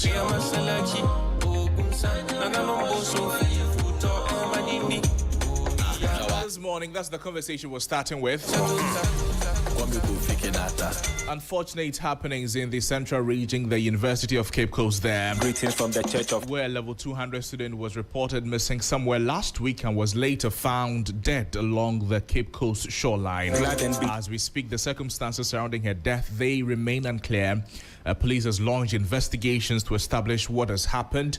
The Education Minister has also been involved, urging the police to also investigate and bring finality to the happenings. Let's have a conversation on the back of this and speak with Kukua Amwa. Kukua Amwa is sister of Innocentia Asutufui, who is the Innocentia Avenue, who is the deceased right now. Kukua, good morning to you. How are you doing? I'm fine, thank you. First of all, I would like to correct. I'm not exactly a sister of Innocentia. I'm a student of University of Cape Coast. I'm a sister of one of your producers. I see. Thank you. Thank you so much for the correction you've made us. You've given to us this morning. What do we know so far? Innocentia is your friend? She's one of the popular students we have in our school because of her TikTok influencership. You know, we have a few students in our campus who are very popular because, as you can see, she was a very beautiful young lady. She was very resourceful. She was an elf energy around anywhere she found herself. Okay, and then she was reported missing. Everywhere on campus, we were looking for her. We were praying that she was going to be found alive. And then Friday evening, information started coming that a student had been found washed up. You know, the information and the details were murky, but some of us wanted to wait to confirm from the school before we said anything. Then information started to come out in the media, especially on TikTok, that she had been found mutilated. And I personally believe that it is unfair for people to use the media to churn misinformation and lies about people, especially a dead person. Innocentia has family. She has friends. She has colleagues who love her. And it's not fair that they would wake up every day, go onto the media, and hear lies when they are still processing their loss. So with this, I'd like to urge the public, especially TikTokers, to know that she was not missing anybody's past. Kukua, let's talk about this. You knew her on a personal level? Yes. I had seen her many times. How was Innocentia like? Very sweet. Okay? Very sweet. Carried herself very well. She was such a lady. Very affable, very friendly. And nobody deserves what happened to Innocentia, especially not Innocentia herself. With the unfortunate news, how was the University of Cape Coast? How was the student body, the staff and non-teaching staff? How are they responding? Well, we are all saddened. The university is doing the best they could do to ensure that security on campus is high, especially when the details are still not all out there in this. There's still investigation going on. I'm sure that the university is trying to make sure that we are all safe and we are all feeling like we can trust them to, give us safety, the safety that we need. So with that, I cannot fault the university so much. I can say that they are doing the very best they could do. And as students, we are also trying to remain calm especially now that all the information is not out there and then there's a lot of misinformation. We're on edge. Naturally, we just lost a sister. We're on edge. But we are fine. We can imagine your pain. Kukwa, thank you so much for speaking to us this morning. Kukwa is a friend of Innocentia Avinu, the UCC student who was earlier reported missing and was later found dead on the beach near Cape Coast. Now, what remains unclear is this, that we still do not know the cause of the death. Autopsy findings are still not out yet. We don't know whether any arrest or any suspect has been picked up in relation to what has happened to Innocentia. And as we speak, we don't have any evidence confirming or ruling out any form of foul play. But this is definitely a developing story. We'll keep an eye on that, and then in a subsequent engagement, when we have any updates from authorities, from the Ghana Police Service, from the Ministry of Education, who have also now advocated and calling for swift investigations into what has happened to Innocentia, will definitely bring our listeners and our viewers updates on the development.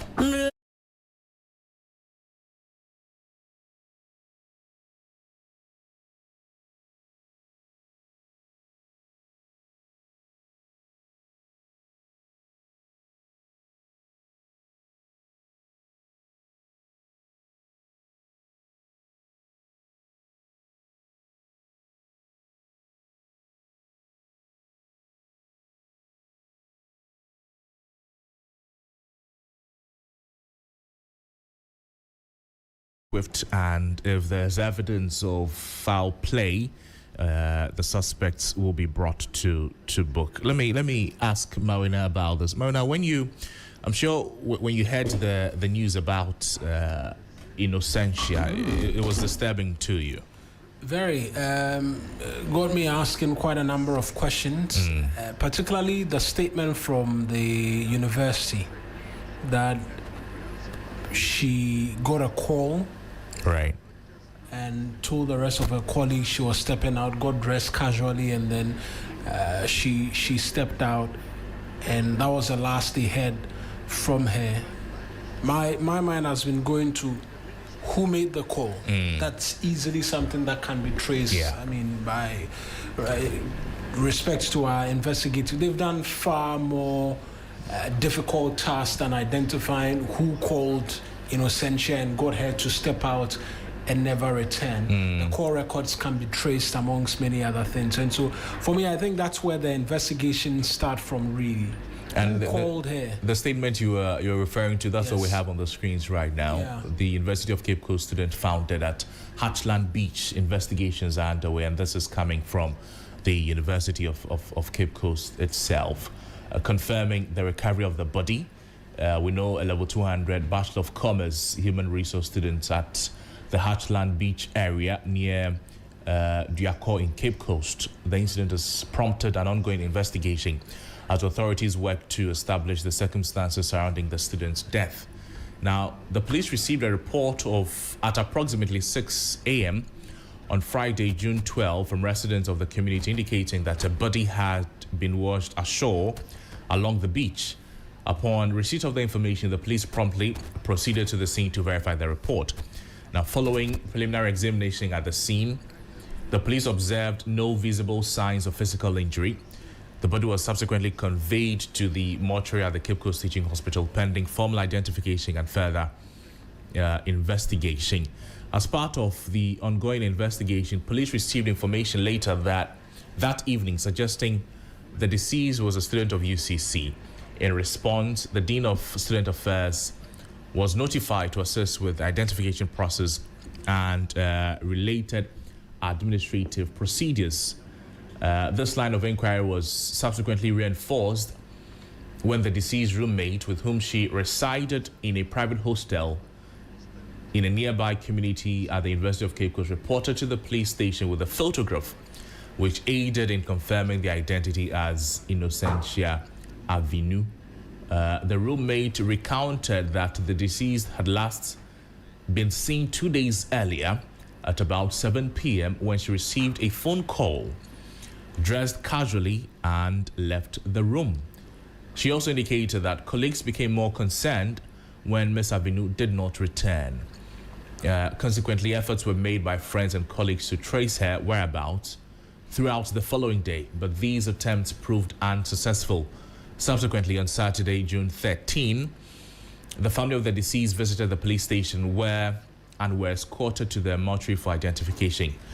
The family confirmed the identity of the deceased, and observations made at the mortuary were consistent with initial findings, as no physical injuries were detected on the body. Emphasis on this: no physical injuries were detected on the body, because there were reports on social media that some body parts were missing and all of that. We cannot confirm that yet. In light of the development, the police will today obtain a coroner's form from the court to facilitate a post-mortem examination. Now, this procedure will enable a pathologist to determine the exact cause of death and provide further clarity on the case. Meanwhile, the police has assured the public that investigations are ongoing. The general public is also being advised to desist from sharing or publicizing false information about the incident, as such actions may impede ongoing investigations and cause unnecessary distress to the bereaved family, classmates, management, and the entire university community. Management has been duly informed, and appropriate support measures are being extended to the family, to the affected colleagues, students, and classmates during this difficult period, as assigned by the Directorate of Public Affairs at the University of Cape Coast there. And let me invite into the conversation Dr. Abdurrahman Karim Bala, Senior Lecturer at UD as an MPP Communication Team member. Doc, good morning to you. Thank you for joining us. Yeah, good morning, bro. Good to see you. How are you doing? Yeah, I'm doing I think it's our first time engaging in a very long time. Sure. How is UDS doing? Yeah, UDS is fine. I bring you greetings from Northern region. Just that of late, most people within the Northern Territory, they listen to 3FM, particularly your morning shows, which you do connect with TV3. And, over the past years, you have been the voice of the voiceless. And you have been the voice of so many people, particularly farmers. But this time around, you have hibernated. Oh, no, we have not. I don't know what happened. We have not. And most farmers are complaining. Currently, as we speak, the season has just begun in Northern region. Farmers have stock of farm produce. They were expecting 3FM through TV3 network to espouse their concerns. We're still very much involved in the... But not as to the way you were doing it. No, we're still doing it as much as... The energy level has gone down. It has not gone down. So this is the greetings I have. This is the greetings the farmers from Northern region this morning in our paper review segment, we're talking about the cries of farmers. They are asking for subsidies. We told you all of that. You see, what you have to understand is that their concerns goes beyond subsidy. Farmers who have harvested their farm produce somewhere last year have the stock in their silos. They have them in their warehouses. Yes, they can't sell them. We know all of that. 3FM is no more doing anything about it. You see, Look, this is not a fair assessment of what 3FM is doing. I'm just bringing you greetings from farmers. This is just greetings. This cannot be the feedback, because this is just greetings. If the listeners in the northern part of the country, if they would be, and I know that they are, if they are being very true to themselves, they will know that 3FM has not abandoned their needs. No, you've abandoned their needs, in any way. Particularly, you see, I'm sure this is your. I'm sure this is your individual observation. This will be your individual. Are you a farmer yourself? I'm a farmer. Okay. I'm into agriculture. Right. From practical to theory. So I'm constantly in touch with the farmers. But I mean, the farmers there, they know that we're still with them. Even granted that you are with them, but the level of energy has gone down, and it shouldn't be so. Raymond Tamaklo, good morning to you. Raymond is government spokesperson. Good morning to you, Raymond. How are you doing? Good morning to you. Good morning to my colleagues on the panel. Good morning to our cherished listeners and viewers. Right. And Doc, I should have started this with you, by the way you started. You were a lecturer at UDS. Yes. When such an unfortunate incident like this happens, and I'm talking about Innocentia's passing, how does the student community, how does the university community itself, how do they respond to something like this? Yeah, first of all, let me say a very good morning to the flag bearer of the opposition party, Alhaji Dr. Mahmoud Bawumia, and good morning to my very good friend, and good morning to the cherished listeners of 3FM. In fact, it is sad, particularly when someone loses his or her life in the manner in which the young lady lost her life. Trust me, this young lady would have been a symbol of hope for the family. The family has done a whole lot of investment, spiritually, morally, financially, only to receive the sudden demise of the award. You see, the trauma goes beyond the university campus. We can talk about this in the perspective of academic, particularly this would have distracted academic activities on campus. I remember one time UDS, we recorded similar incident. I see. In fact, academic activities came to standstill because until the cause of her death is brought to the public domain, anybody else on campus is a subject of target because you don't know the circumstances surrounding her death. More especially when we are told she received a call. Who called her? How come that nobody witnessed the processes that resulted to her death? It means that anybody at all, including workers, both academic and non-academic staff, are all subject of target. Right. And when it happens this way, her close associates, especially her year group, her lecturers, the student body, when they even move to lecture, the energy, the spirit to learn will not be there. Yeah. Even the university management, it raises a whole lot of questions. What is the state of security on campus? Does it mean security on various university campuses are fragile? This is not the first time this thing occurred. When I say this time, I'm not referring to maybe the circumstances surrounding her death, but we have witnessed university students who have lost their lives on many campuses.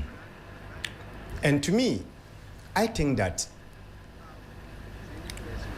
in as much as her death, in fact, is painful, we have to put emotions aside and allow the security agencies to do their work. Right.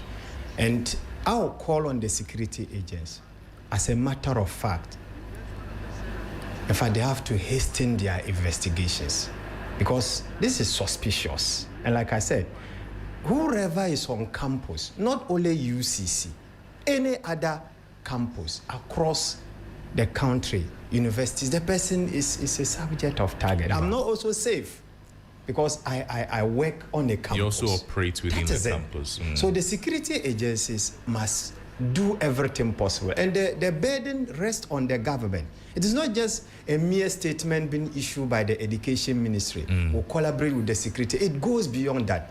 They have to act responsibly. Government should act responsibly.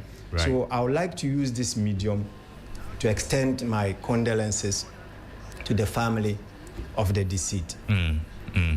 Thank you, Doc. And Raymond, I don't know whether you want to have a bite on this before we talk about that subject. Yes, and so once again, good morning to everyone that is listening to us and everyone here in the studio. And so just like every other Ghanaian, I have received this news with profound sadness. It is a matter that is very heart-wrenching. And I want to use this opportunity to convey my sincere condolences to the family of the bereaved, her loved ones, her friends, the university community, and anyone that has been gravely affected by this unfortunate incident. I am very happy that the government, through the Honorable Minister in charge of education, has called for a thorough investigation into the circumstances surrounding the death of Innocentia Avinu. The question that begs on the minds of Ghanaians, just as my brother has rightly espoused this morning on the program, is that who placed the phone call to her, causing her to move out of a dormitory or hostel to meet whoever it is that she went to meet, leading to her death. And so Ghanaians would want to know that. It is very saddening. I also want to caution the Ghanaian people, and I've listened to her friend, to defray and desist from peddling all manner of narratives and falsehoods that has not in any way, shape or form assist the situation or investigations.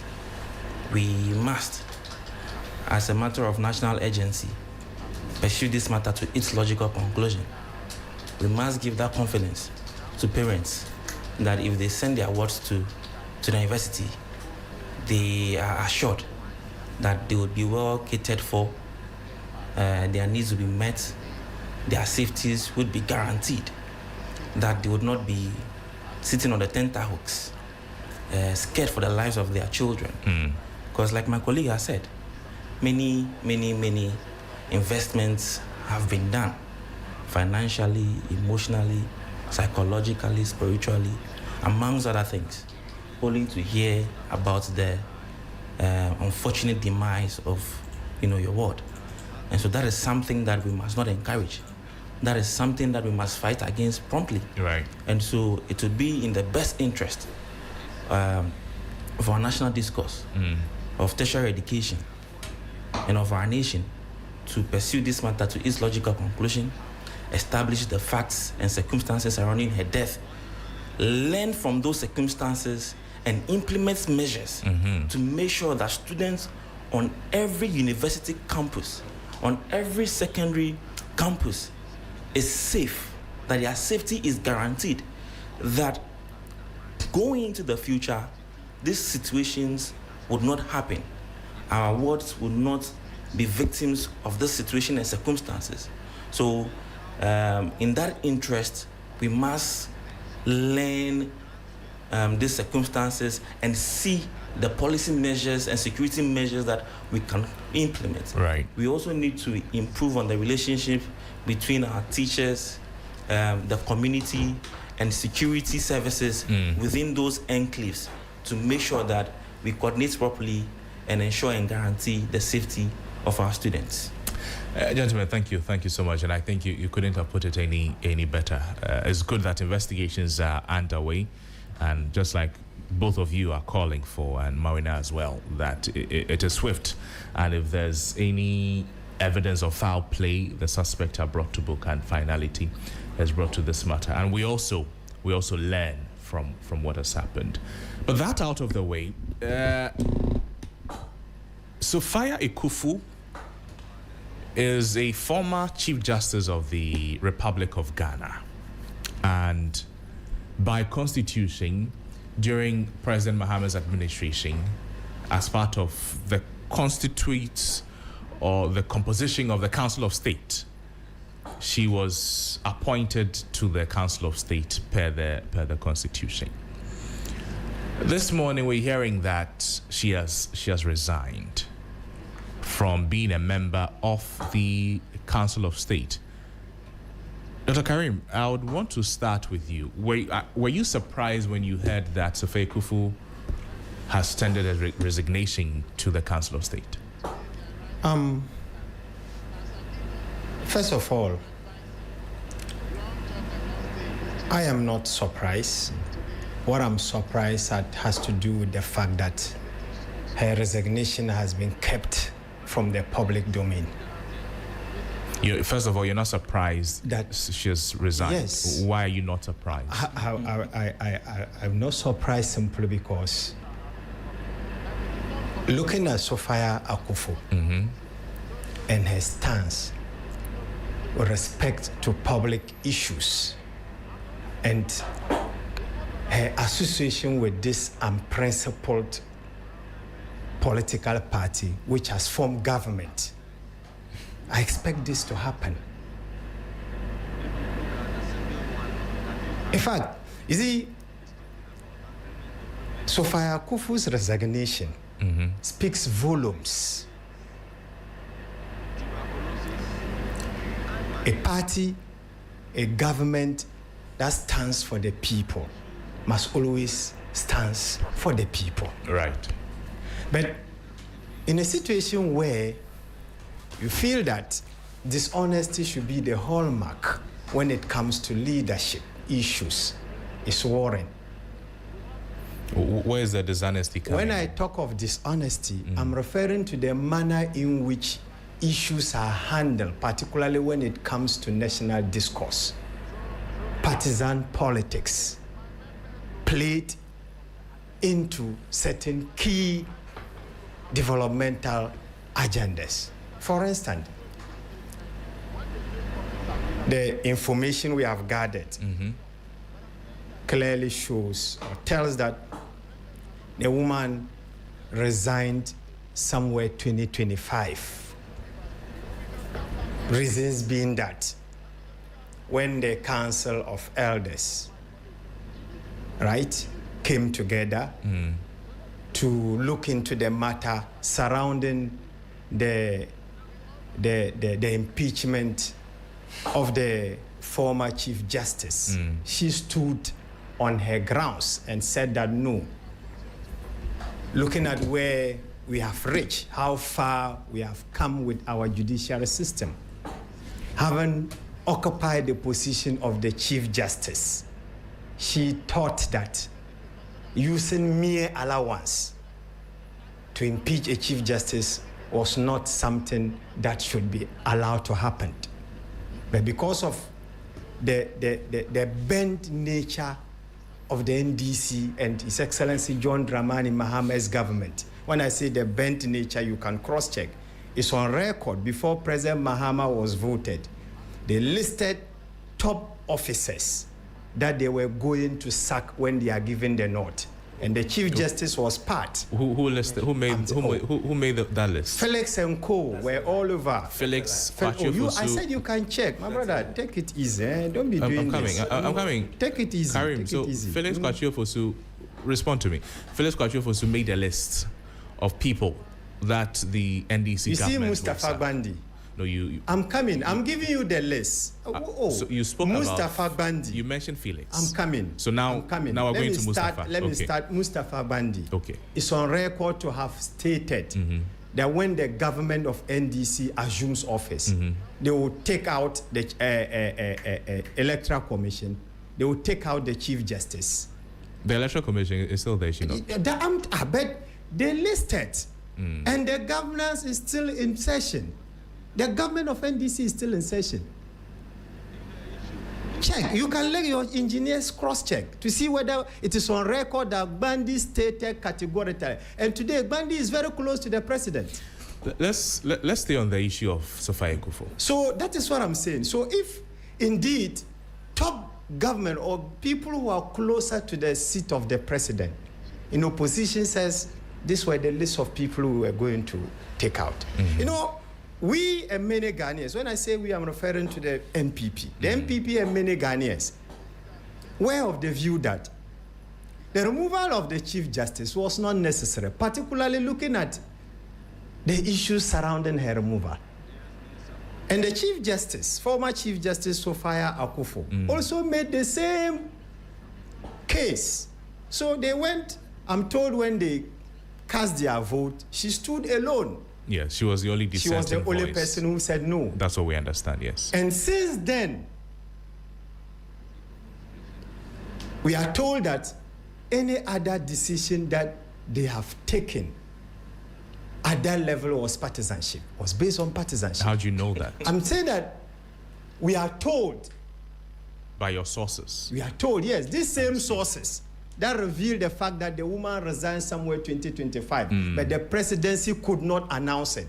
It's the same source that we have followed to fetch this information, that any other decision that was taken at that level was based on partisanship. So therefore, the woman said, no, I'm a principled person. I'm out to work for the Ghanaian citizen on the streets of Accra and many other cities. So therefore, take my resignation letter. What is worrying has to do with the fact that why would they indeed hide her resignation, kept it in secrecy? Why? Somebody has tendered her resignation letter, we are told, in 2025. And you kept it to yourself. Why? Because clearly they know that when this matter comes to the public domain, it will be a subject of discussion. And it will go a long way to strengthen the case of the impeached Chief Justice, because the matter is still in the court. So they decided to keep it to themselves, so that, in fact, it won't form the basis, or it can't ground the woman's case in the law court. So what we are saying is that, look, governance, though political parties have interests, but when it comes to issues of national discourse, we must do our possible best to move in a direction that certainly will affect the lives of ordinary citizens, but not the way the NDC is doing. You see, right? And I keep making these points because, look, I can't come to you and ask you, perhaps of, debts. If you are not owing me, I can't ask you for money, can I? So we are indeed rolling out this argument because what the NDC promised us in opposition, they are doing the opposite. Okay. So we have every right to point to it. You see, I don't know whether you monitor the 34th anniversary of the NDC. Did you monitor it? Yes, we did. Did you listen to the speech of the General Secretary? Yes, Fifi Kwete. Fifi Kwete categorically stated that they are obsessed with power. He warned against you can play it, please. Don't be doing that. You can play it. You have every right. You are the moderator of this show. Whatever I tells you, you can play it. There are millions of Ghanaians listening to this. I won't just walk to the studios of 3FM and be making unsubstantiated allegations. What are you saying, Fifi Kwete? See, Fifi Kwete stated categorically that the NDC is obsessed with power and they have failed in terms of leadership. Play it. That the current leadership, they should look. Is that what you inferred from what Fifi Kwete said? Fifi Kwete said that they need leaders who will not be going and be looking on their shoulders, but can take decisions regardless of the impact. How is that the same as what you said initially? Look, what I'm trying to let you understand is that the fact that the resignation of the woman goes in consonance with partisanship. That's what Fifi Kwete has affirmed. I hear you. That is it. I'll come back to you, Raymond.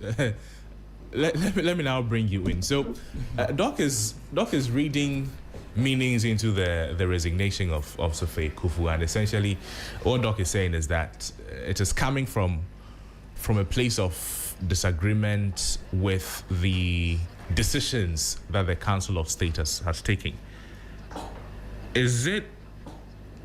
Do you view her resignation as an act of principle, disagreement, or a personal choice? So thank you once again. I've been listening to my colleague on the panel, and I think that his commentary and submissions are grossly unfounded, misleading, and erroneous. It is highly unfortunate coming from him. I think that the incessant partisanship that we introduce into the national discourse does not enrich the conversation in any way.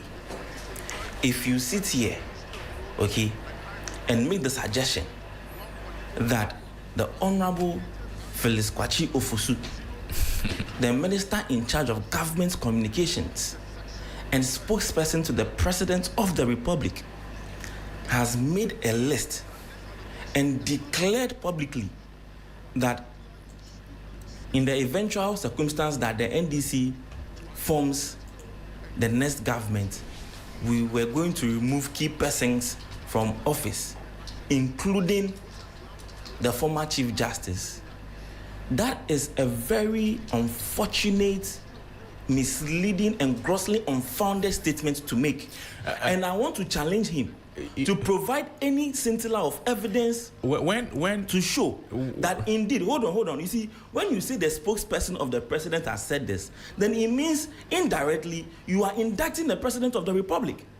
And so if he does not have any evidence, any iota or scintilla of evidence to show that indeed the minister in charge of government communications and spokesperson to the president made any such list, then he must retract and apologize to our listeners and viewers on this program this morning. Raymond, when he mentioned the name of the government spokesperson, when he was pushed on that was when he quickly went to. He did not necessarily withdraw. Yes, he did not. The minister in charge of government communications is my direct boss, and so I have a responsibility.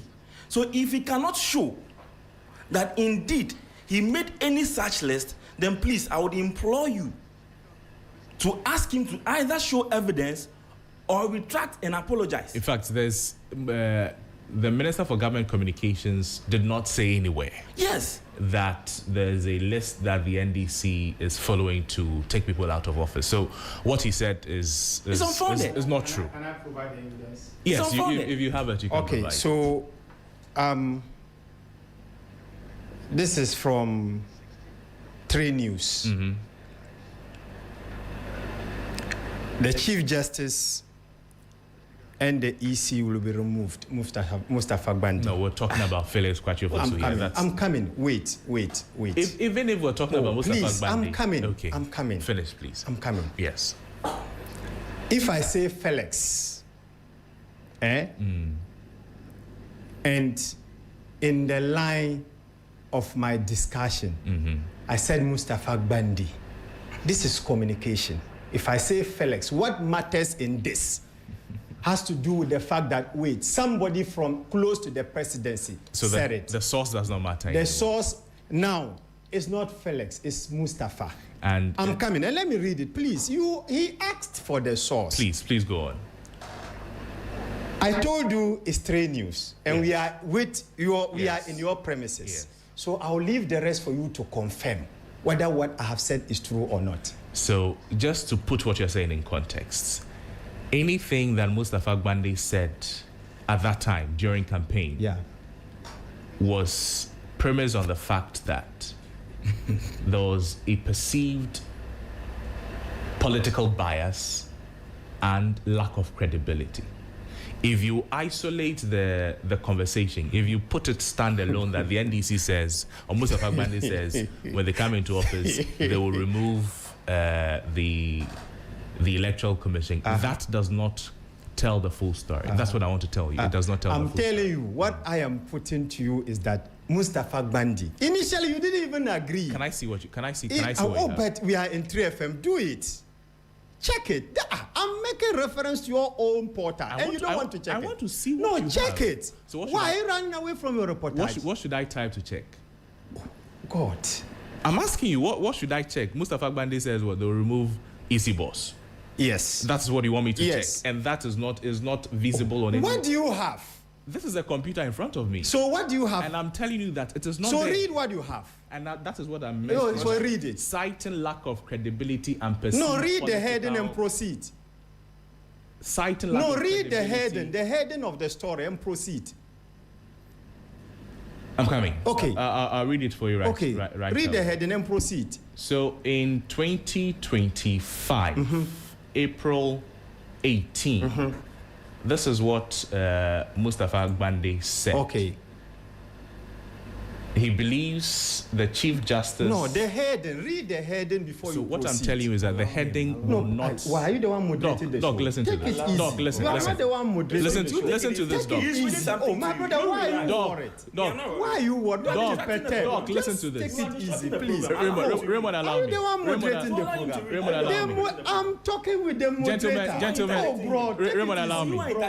Please, take it. Raymond, allow me.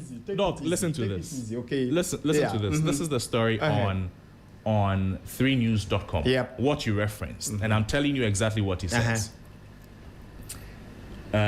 So speaking an interview, hold on.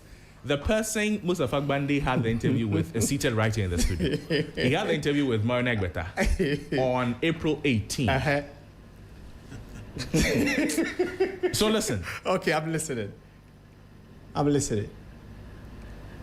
This is what he says. Okay. That Deputy Director in charge of Operations Presidency, I beg allow me, has said that Chief Justice Gertrude Tokonu and Chair of the Electoral Commission, Jean Mensah, will be removed from office. He believes that the Chief Justice and the EC Chair, listen to this, are politically exposed persons. Therefore, they have to be replaced with persons who are not politically So tainted. does it lies within the powers of Mustafa Gbande to determine who is politically exposed and should be removed? And if please, I'm does it lie? Can I have my time? We'll come to you. Does it lies within the authority or the bosom of Mustafa Gbande to tell who is politically exposed? And Mustafa Gbande is not able to remove anybody like this. Bro, coming events cast their shadow. Mustafa Gbande is right at the seat of the presidency. So we can't downplay his comments. Even the president himself cannot get up and remove anybody like that. Please, let's not do this. You see, we're talking about the Constitution here. I agree with you, but I'm telling you that the constitutional instrument that will result to the impeachment. Okay, the presidency has hands in it. And that is the more reason why the former Chief Justice, Sophia Akufo, which we are told has resigned, is linked to it. So you think a comment from Mustafa Gbande like this certainly is able to remove the Chief Justice, is it. Mustafa Gbande as himself, that is as it. a Deputy General Secretary of the NDC. I believe strongly that the comments of Mustafa Gbande stronger than the Constitution. Oh, Massa. Look, when we are talking about Constitution, you see, I'm not saying. Remember, okay. Something would trigger the constitutional process. It's okay. Something would trigger the constitutional process. Raymond, sorry to. Somebody will say something. Sorry to have and another person will trigger it. But make your point, Raymond. I feel so cringe. And this is very unfortunate commentary. And I don't think that this should be accepted on a national platform as this. Such unfounded and baseless commentary. Okay? This is an individual who wants to brand the NDC as unprincipled. This morning you have shown clearly that you are unprincipled and a liar. Because you clearly stated over here that the spokesperson of the president made a list and declared that when we come to office, we are going to remove certain persons from public office. You've been pushed only a little bit and you have abandoned that position. And so clearly you have lied. Clearly you are unprincipled. And I don't think some of the comments you are making on here, if you have any appreciation of our Ghanaian constitution, you would make those comments over here. And the only reason why I am fixated on his commentary about the Honorable Felix Kwakye Ofosu is because Honorable Felix Kwakye Ofosu is the spokesperson of the president. And if you make any such allegation, then automatically you are trying to indict the president. But the point must be made very clearly that Mustafa is a member of the NDC. His commentary does not in any way, shape, or form reflect on the president of the republic. In any case, if you do a proper reading of our constitution, the president does not, by himself and his power, have that mandate and right to remove the former chief justice from office. How much more deputy secretary? Exactly. And so you come and sit on a national platform as this and make the baseless, unfounded, and unfortunate claim that Mustafa Gbande is the reason why our former Chief Justice has been removed from office. I never said Mustafa Bandi preposterous. is the reason. Please quote me. That's what he said. He asked you a clear question. Quote me well. He asked you a clear question. Let Raymond finish. Don't interrupt. I was listening to you. That is a very preposterous and ridiculous statement to make. Now let's go into the substance of the matter. For me, it comes as a bit surprising to learn that the former Chief Justice, Mrs. Sophia Kufu, has resigned from office. It surprises you? Yeah, well, it surprises me because I did not know, in all honesty. And I make that concession. For me particularly, I believe that she is a woman that has endeared herself so much, gave a good account of herself in public office, and at all times has been principled, I would say. And so for me, it surprises me. And we are also learning that the reason why she has resigned from office has to do with the removal from office of former Chief Justice Gertrude Torkornoo. Yes. But the point must be made. I think that was her own personal disagreement. It does not in any way also go to the foundation of the processes that culminated into the removal of the former Chief Justice Gertrude Torkornoo, and does not in any way as well absolve her from some of the things they said she did, the findings of the committee, and the final decision of the committee as well. The point is that the removal of a Chief Justice is spelled in Article 146, 146 of our Constitution, 1992, when private individuals brought petitions against her removal. The president had a mandate or was enjoined by the Constitution to refer the matter to the Council of State. The matter went to the Council of State. They voted on the matter. 30 members of the council, save for one, established a prima facie case against the former Chief Justice. Only one person. And we understand that that one person was Madame Sophia Kufu herself, who disagreed that there was no prima facie. But it was a democratic process. 30 members against one have agreed that indeed a prima facie case has been established, consequent to which the matter was referred to a committee who sat on the matter and came out with their decision. And so I do not think in any way that this was politically motivated or there were any underlying political dispositions. You mean her resignation? No. I mean the removal of the former Chief Justice, consequent to which she has now resigned. Okay. People, my colleague here, members of the MPP, are skewing the narrative, saying that she resigned because she thought that there was some political underpinnings to why she was removed from office. That is not the case. But if we want us to go into the substance of that matter, for me as a person, I believe and I think that the former Chief Justice did not give a very good account of herself when she was in office. And so when the news of her removal from office came, I accepted it. I thought it was the right decision, because there was a point in time when independent surveys that were done, especially by Afrobarometer, showed that 62% of Ghanaians had lost confidence in our judiciary. If you have a situation where 62% of your population loses confidence in the judiciary, then it is a recipe for disaster. Right. It shows clearly that the people do no longer have that confidence that when dispute arises, they can resort to the courts for a fair hearing. We must know, and the point must be made, that the court of last resort, our apex court, is the bastion of our democracy. It is what holds our democracy together. The peace, the tranquility we have enjoyed over the years, the court has played a critical role in that tranquility, democracy, and peace we have enjoyed. Right. And so we cannot have a situation where over 62% of your population no longer believes in the judiciary, no longer believes in the court system, no longer believes in the court of last resort.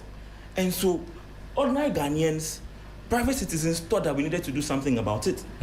Even the government that was in power at the time, leading members of that government, the SWAL MPP government, had cause to say that the decisions of the apex court was towing a certain trajectory, and that would not bode well for our democracy in the long run, and something had to be done about it. Raymond, let's not veer off the conversation. Okay? Exactly. Let's stick to the issues, and we have to go for a break. When we come back, this is what I want to ask you, Raymond. That people see here resignation as an act that is either weakening public confidence in state institutions or strengthening public confidence in state institutions. And I'll take your thoughts on that too, Doc. But we'll do all of that when we come back from this break.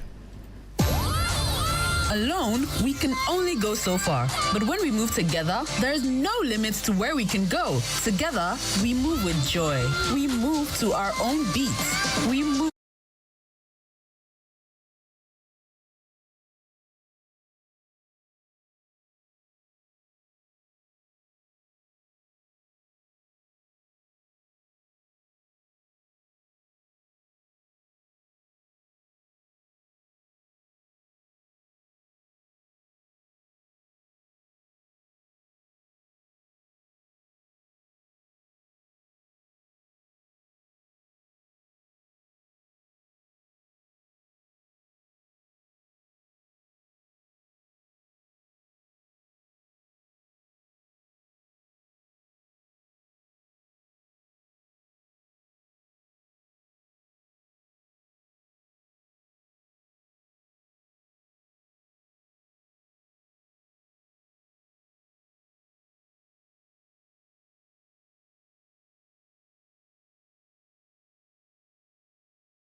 Media platforms at 3FM 927. You can join us there as we get interactive.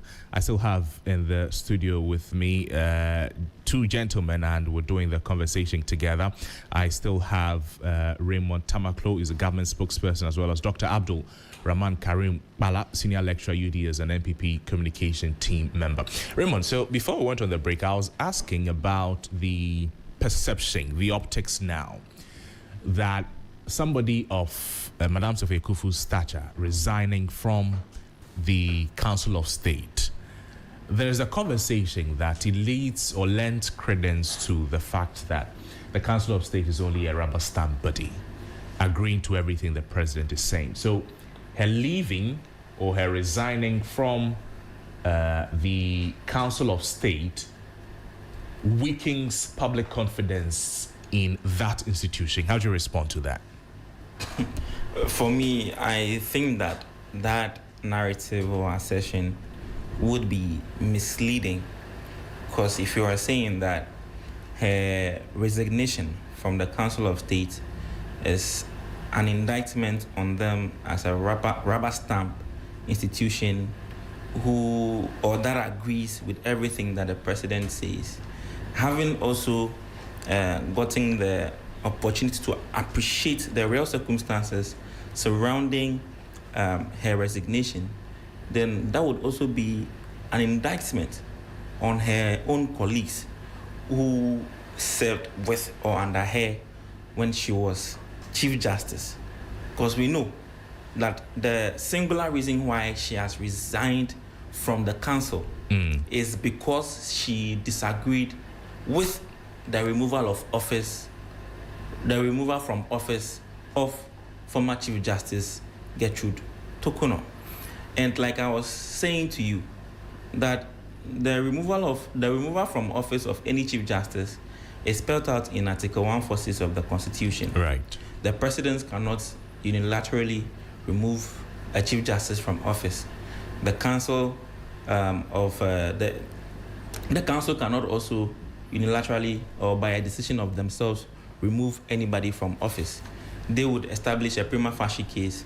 Then a committee is constituted to go into the merits of the petition that has been brought against a Chief Justice for their removal from office. Right. The petition, we know, dwelled on her misconduct in office, and we know that the committee was chaired by the respected Justice of the Supreme Court, Gabriel Puaman, with able assistance from other members of the committee. And so the process entirely followed a certain constitutionally laid down processes. And so if she disagreed, I thought that was a personal disagreement, and she could have gone about it in a different way. During the processes, she, as a member of the Council of State, she, as one of the people who considered the matter before it was referred to the committee to look into the substance of that petition, she should not have actually also appeared before the committee as a witness for the former Chief Justice. People pointed to issues of conflict of interest. You made the decision, and now you are one of the witnesses of the person who today is under interrogation. Okay. And the people also said that she violated her oath of secrecy. And the processes of the committee was supposed to be held in camera. It was not a matter that should have gone to the public. Right. But all of those things were not respected. So she discussed the matter in the public domain. So you don't think it weakens the institution in any way? Exactly. I don't think that it weakens the institution in any way. I don't think that it is evidence of the fact that the Council of State is a rubber stamp institution. I feel that her concerns, reason why she withdrew or she resigned from the council. The council is constitutionally mandated. Right. They do their work, and I am sure that it is not in any way, shape, or form a rubber stamp institution. Right. I'll come to you now, Doc. Does her resignation, does it deepen public perception that the Council of State is a rubber stamp organization, and is a resignation, weakening confidence in that organization? Yeah, so before I respond to that question, let me state categorically that Raymond, my good friend, should not use my slip of mentioning Mustafa's name against Felix to weigh Felix against Mustafa. To weigh the discussion. Okay. Mustafa categorically stated that Chief Justice will be removed. Okay. And she has been removed. Okay. As to whether he has the powers or not, the millions of Ghanaians are the best judges. Because if someone says in opposition, when we get power, the Chief Justice will be removed. Okay. And subsequently, oh please, don't be doing if this. someone like Mustafa Gbande, yes, while he was a deputy chief of staff in charge of operation, right? Or deputy. Is it please. Mustafa is deputy chief of staff. Is it what is it? Oh, come on, take it what easy. I'm talking about. Please take it easy. No, Please. let's go to the crux of the matter. Be calm. Let's go to. I know. I asked you. I'm not saying. There's another slip. There's another slip.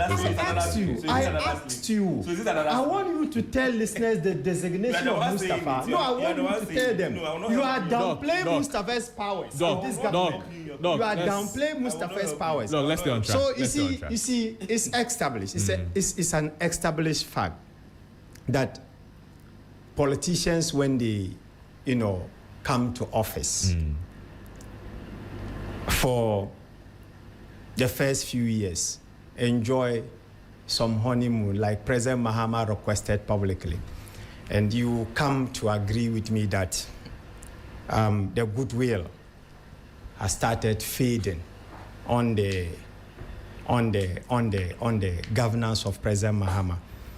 And we have seen so many instances in this government which clearly points to the fact that some people have started losing confidence in President Mahama's leadership.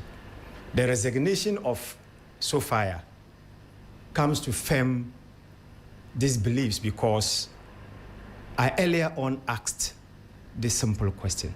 Why will somebody resign in 2025 and you keep the letter to yourself without making it public? This alone... But are they mandated to make a public resignation? But they should have let the state know. Everybody knows that the woman is no more a member of the Council of State. But when she was appointed, they wrote, right? Yes. And it was public. So what prevents them from making it public again, stating the reasons why I get you. We all agree? What prevents them? I get you. So this calls for some kind of suspicion. That because her resignation was not made public, it is suspicious? Already, the woman said that we can't impeach a Chief Justice because of allowance. Making it public would call for another phase of discussion with respect to the removal of the Chief Justice, which the NDC doesn't even want us to talk about. So clearly, her resignation points to the fact that public confidence with respect to John Dramani Mahama's leadership has dwindled, and it will continue to dwindle. And I'm telling ordinary Ghanaians out there, President Mahama, in opposition, what he said to us, touting his experience, which you can't take from him, as a Minister of State, Vice President, President, and coming back, nobody would have believed that such things will happen under President Mahama. Nobody.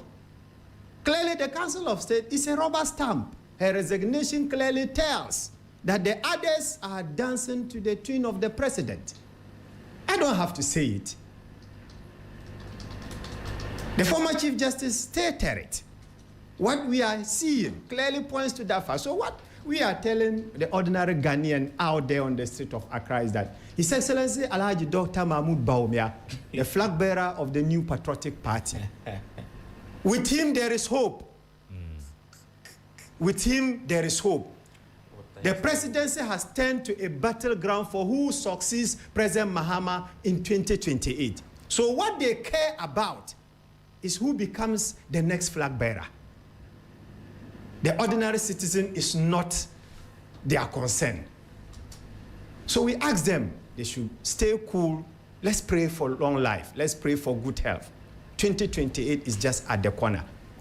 And we shall show the NDC an exit, because what we are currently going through as Ghanaians, this was not what they promised us. And they know this was not what they promised us. So there is hope and there is light at the end of the tunnel. Senior, quick intervention. Yes, Raymond. When you do this thing and bring the name of Dr. Bawumia into these conversations, then you want us to talk about him. And so I would accept that invitation to talk about Dr. Bawumia. Raymond, let's not do that. Okay, just one second. He says that Dr. Bawumia let's not do that.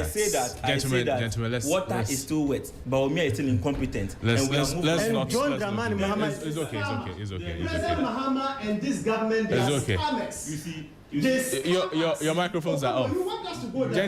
Gentlemen, whatever you're saying, nobody's hearing you. Deception. Nobody's hearing you. Deception. Let's fine tune the conversation. We're having a civil. Raymond, I'm coming. Hold on, Raymond. Let's.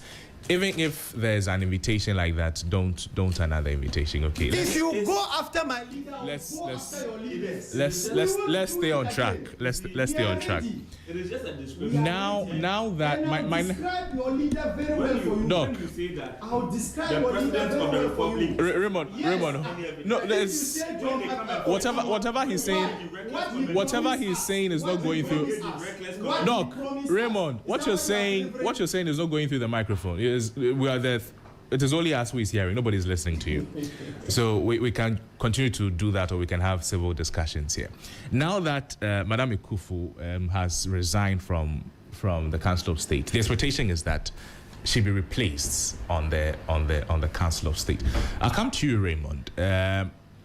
We know who should be there, who should replace her. We're talking about a former Chief Justice. On top of your mind, what names would you suggest? So even before that, you see, my brother made some comments and then it bears some questions on my mind. I wonder what's the similarity between the name Mustafa has to do with Felix. So much so that if you want or you attempt to mention the name Mustafa, you go and mention the name Felix. So clearly, my brother lied. He was unprincipled. His claims on this program has been grossly unfounded, misleading, and erroneous. And that has always been the stock in trade of the NPP. Secondly, I don't think that my brother has a full appraisal or is not in tune with the dictates of the Constitution of the Republic.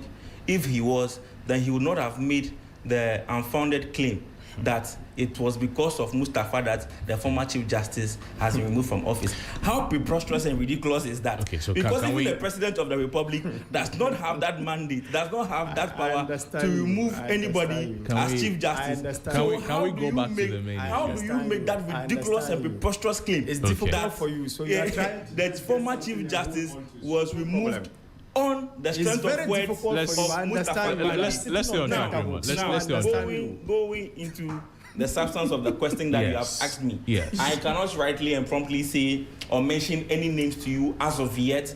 I am sure the processes that leads to the appointment of any person or a former Chief Justice to serve on the Council of State are spelled out, and through those processes, I am sure the President would appoint a person who he thinks would dispense the roles of that office that have been left vacant today by the resignation of former Chief Justice Sufaya Akufu. Should we expect a formal communication from government so that all the speculations that are going on, all the assumptions that are going on, we don't know for a fact that a resignation is because of what happened with Sufaya Akufu, Getrutokono case. We don't know for a fact. So should we expect some communication from government to put all assumptions to rest so we know what really is going on? On that point, right? Yes. You know, the removal from office of former Chief Justice Getrutokono was not done in secrecy.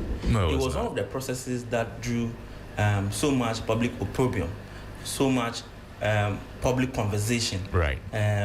Were surrounding that process.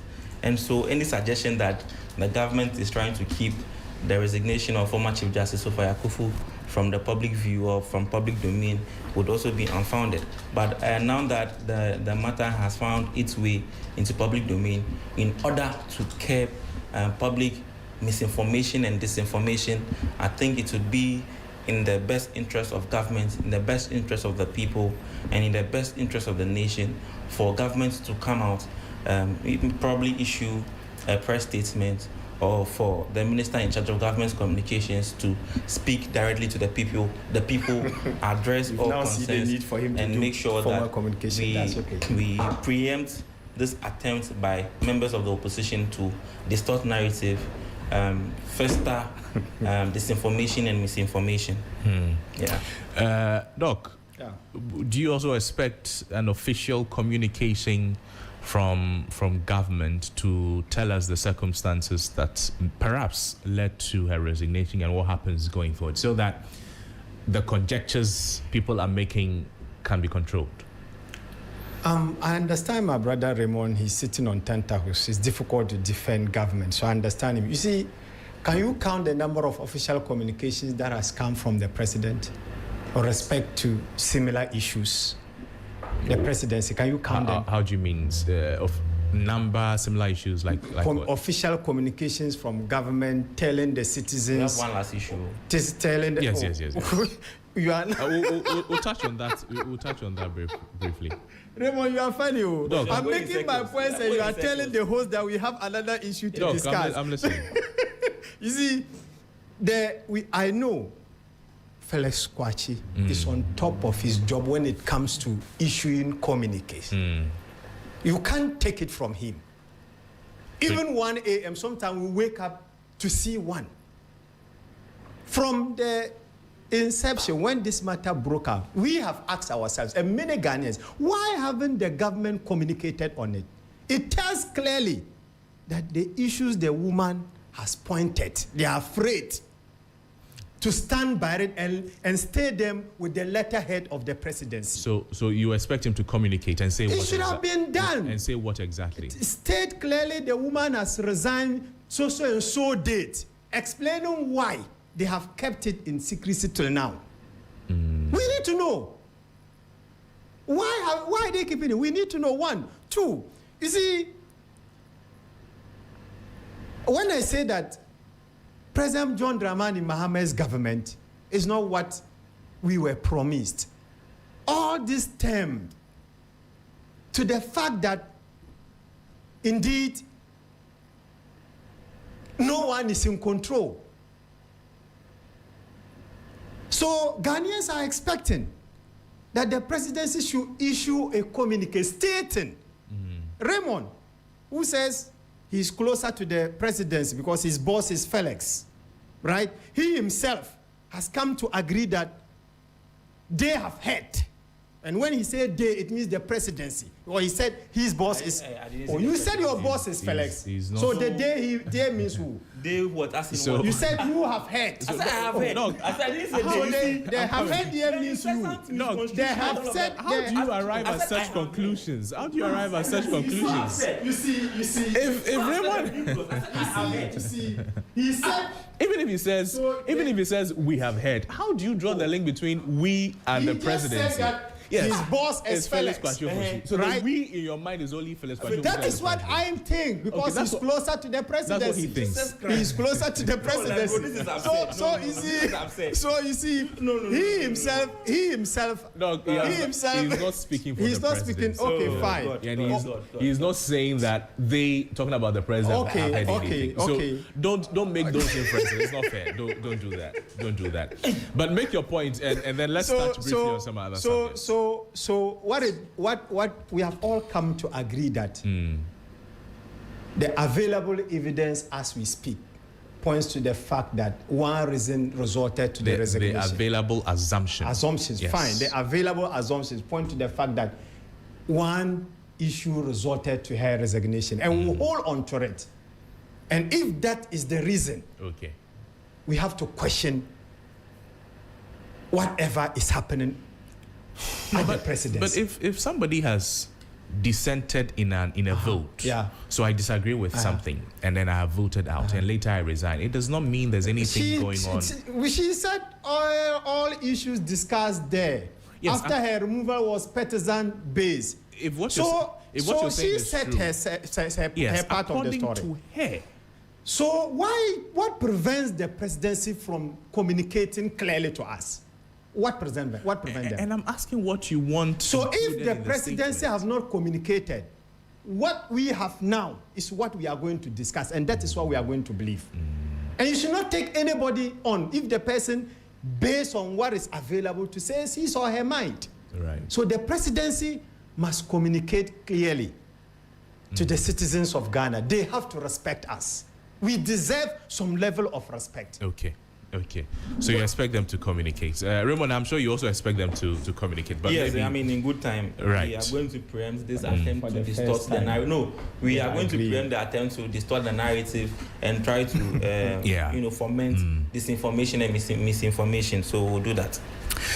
That said, we should also know that there is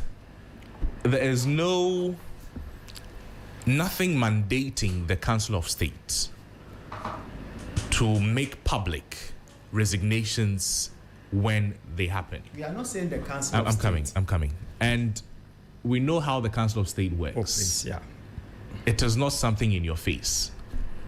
So if things are going on in the Council of State, you don't expect it to come out almost immediately. If when this you woman... say almost immediately, what do you mean? Something that happened last year, 2025, we are in June in 2026. Before I said we are in June 2026. Before I said that, before I said that, I also mentioned that the Council of State, we know how it operates. So they are not mandated to let us know what is going on there. Anyways, we have to talk about other issues. We have this as a matter that has not taken time. 7 months down the lane, 2026. If they are not supposed to come and tell you, even if it takes how long? The Council of Elders are not supposed, but the presidency should communicate to the public. That is what we are saying. So the presidency should communicate what the Council of State should not tell you? No, they should communicate her resignation.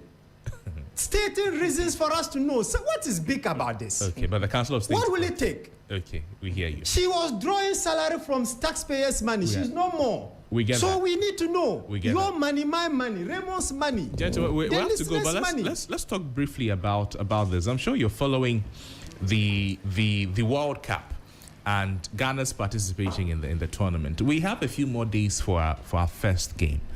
But unfortunately, one of our bright players, Thomas Partey, he has been denied visa into Canada. And I'll come to you, Doc. I'll start with you. What is your understanding of the happenings surrounding the visa refusal and all of that concerning Thomas Partey? I think it is unfortunate Thomas Partey's absence in the pitch will really have a significant impact on the performance of the Black Star. We hope and wish and pray that the Black Star comes back to Ghana with the cup. But what worries me has to do with the fact that leadership not being able to envisage what has happened. When you say leadership, how do you mean? When I say leadership, it could be people who arrange for their visas, and maybe you can also refer to the leadership of the Football Association. Okay. Because we all know that Thomas Partey has an issue. So at least I'm thinking that we should have been, far way ahead, looking for the possibilities and, trying to ask ourselves, if it happens this way, what is the way forward? And I'm very certain if the leadership had moved a step ahead, we wouldn't have been at where we are. Okay. So to some extent, I want to say that there is a leadership gap. There is a failure in leadership. Because we didn't anticipate. Yeah, we should have been able. Leadership goes beyond, to participate. I'm not sure if President Mahama had followed his promise, would have been having some of these issues. I think. Unfortunately, we don't have time. But this. We don't. I'm trying to marry exactly. But you see, homegrown local players. Yes. Okay, homegrown local We players. are talking about football. How is it related the to connection here is we should be interested in knowing how many homegrown local players are part of how the is it squad. connected to the topic? It's connected to the topic because if we were having more homegrown local players, I'm sure some of these issues wouldn't have been, So we should have discarded Thomas. That's not what I'm saying. It's okay. There has been a leadership Raymond, gap. we have to go, but There is a leadership gap. There is a leadership gap. Raymond, let me take your thoughts on this. I understand there's quiet diplomacy. Yes, please don't go there. Listening to him has been insufferable. You are not supposed to be on the same page. Listening to him has been so insufferable. Yes, we can't be on the same page. This is a democracy. We are all allowed to share our views, but in sharing our views, we have a responsibility to our listeners, to our viewers, to espouse position that is educated, to espouse positions that goes to enrich and enlighten the conversation and our viewers. But when we go on this tangent, what is the real substance we are adding to the conversation? So is it the case that if we were to grow, home players and take them to the World Cup, we are to discard some of the players who have the experience when it comes to international tournaments? Is that the case? But now, on to the substance of the matter. Raymond, yes. To the substance of the matter. To the substance of the matter. This morning, please allow me. To the substance of the matter. Yes. I think I've used the word unfortunate so many times this morning, but I think I'll do that again. The decision by Canada to deny Thomas Partey a visa to participate in our match against Panama is very unfortunate. The reason being that there's only been allegations that have been leveled against him. I admit that there are charges against him and the matter is before the court. But the fact that charges have been leveled against him and the matter is in court does not mean that Thomas Partey is guilty. When it comes to international law, when it comes to criminal jurisprudence, one of the planks of criminal jurisprudence, of international law and what have you, is a strong presumption of innocence until guilt is proven. Right. I have been following the discourse, and the Canada tells us that he was denied visa based on the laws that are spelled in the immigrations and Refugees Protection Act, section 36(1)(c) of that act, and it reads, committing an act outside Canada that is an offense in the place where it was committed, and that, if committed in Canada, would constitute an offense under an act of parliament punishable by a maximum term of imprisonment of at least 10 years. And so the key sentence here is committing an act outside of Canada. That is an offense. Truth is that, yes, an act has been committed. As to whether or not that act that has been committed is an offense has not been established. You must allow the processes to establish whether or not, indeed, if this act constitutes an offense. So effectively, they are telling us that if, for example, allegations have been brought against you that you've committed a certain act, which act constitutes an offense, automatically that act is an offense. That is not how the law works. And so I think that it is a very unfortunate decision, because Thomas Partey is a core component of our team. Right. He has a wealth of experience. He's participated in international tournaments. And even if Thomas Partey is not a Thomas Partey that we used to know 10 years ago, 8 years ago, he still has that wealth of experience that would be useful to the team. Right. And finally, I think that FIFA itself has lost control over its tournament, because you can't organize tournaments and participants would not be allowed to participate in the tournament. Finally, this is what Sepp Blatter, former FIFA president, said. In 10 seconds. Yes, in 10 seconds. He says, a FIFA World Cup host country must guarantee two fundamental principles: the safety of the country and the unrestricted entry of all qualified teams, officials, and referees. And so what is FIFA doing about this? Right. Raymond, thank you. Thank you so much. That was the voice of Raymond Tamaklo. Raymond is a government spokesperson. But also in the studio was Dr. Abdul Rahman Karim Bala, senior lecturer, UDS and MPP communication team member. Gentlemen, thank you. Thank you so much. Thank you so much for coming. This morning, Doc came with an agenda, inferring from things, making... Anyways, we have to go. Before we go, we want to wish a happy birthday to a few people celebrating their birthdays today. If today is your birthday, we want to tell you happy birthday. The first birthday wish this morning is going to you, Francis Annan. This one says, as you turn a year older, God bless you greatly from your friends at UPSA Law School. Francis Annan, happy birthday to you. We're trying to get a picture of Francis Annan on the screen. When we get that, we'll continue. Happy birthday to Gordon Daddy, Partner Tax and Regulatory Services, KPMG Ghana. You are a top guy. Happy birthday to you, Gordon. +1 today. Very grateful. Help me thank God for a wonderful year. Good morning. This one is happy birthday to Ni Eni. Happy birthday to you, Ni. Another birthday wish this morning. Happy birthday to Minister Ni Eni. Okay, happy birthday. And then happy birthday to you, Hannah Equia Adomako. God bless your new age. Egbeta, we have to go. Yeah, but special birthday to Francis Annan, a colleague of ours. From all of us to Francis, a fantastic birthday. Is he the cost rep or something? He's not. Okay. He's just a great guy. He keeps the class very lively. Oh, I see. And so today we celebrate you, Francis, and we wish you a very, very happy birthday from all of your friends, Gloria, Rachel, Jennifer, the hosts of the other guys. We say I've mentioned two girls. You didn't mention one boy. Hey, Francis. There's Kwabena, the host of the guys actually. Francis. Happy birthday to you, Francis. It's good that it's good this picture did not come. Fanboy, you be rough.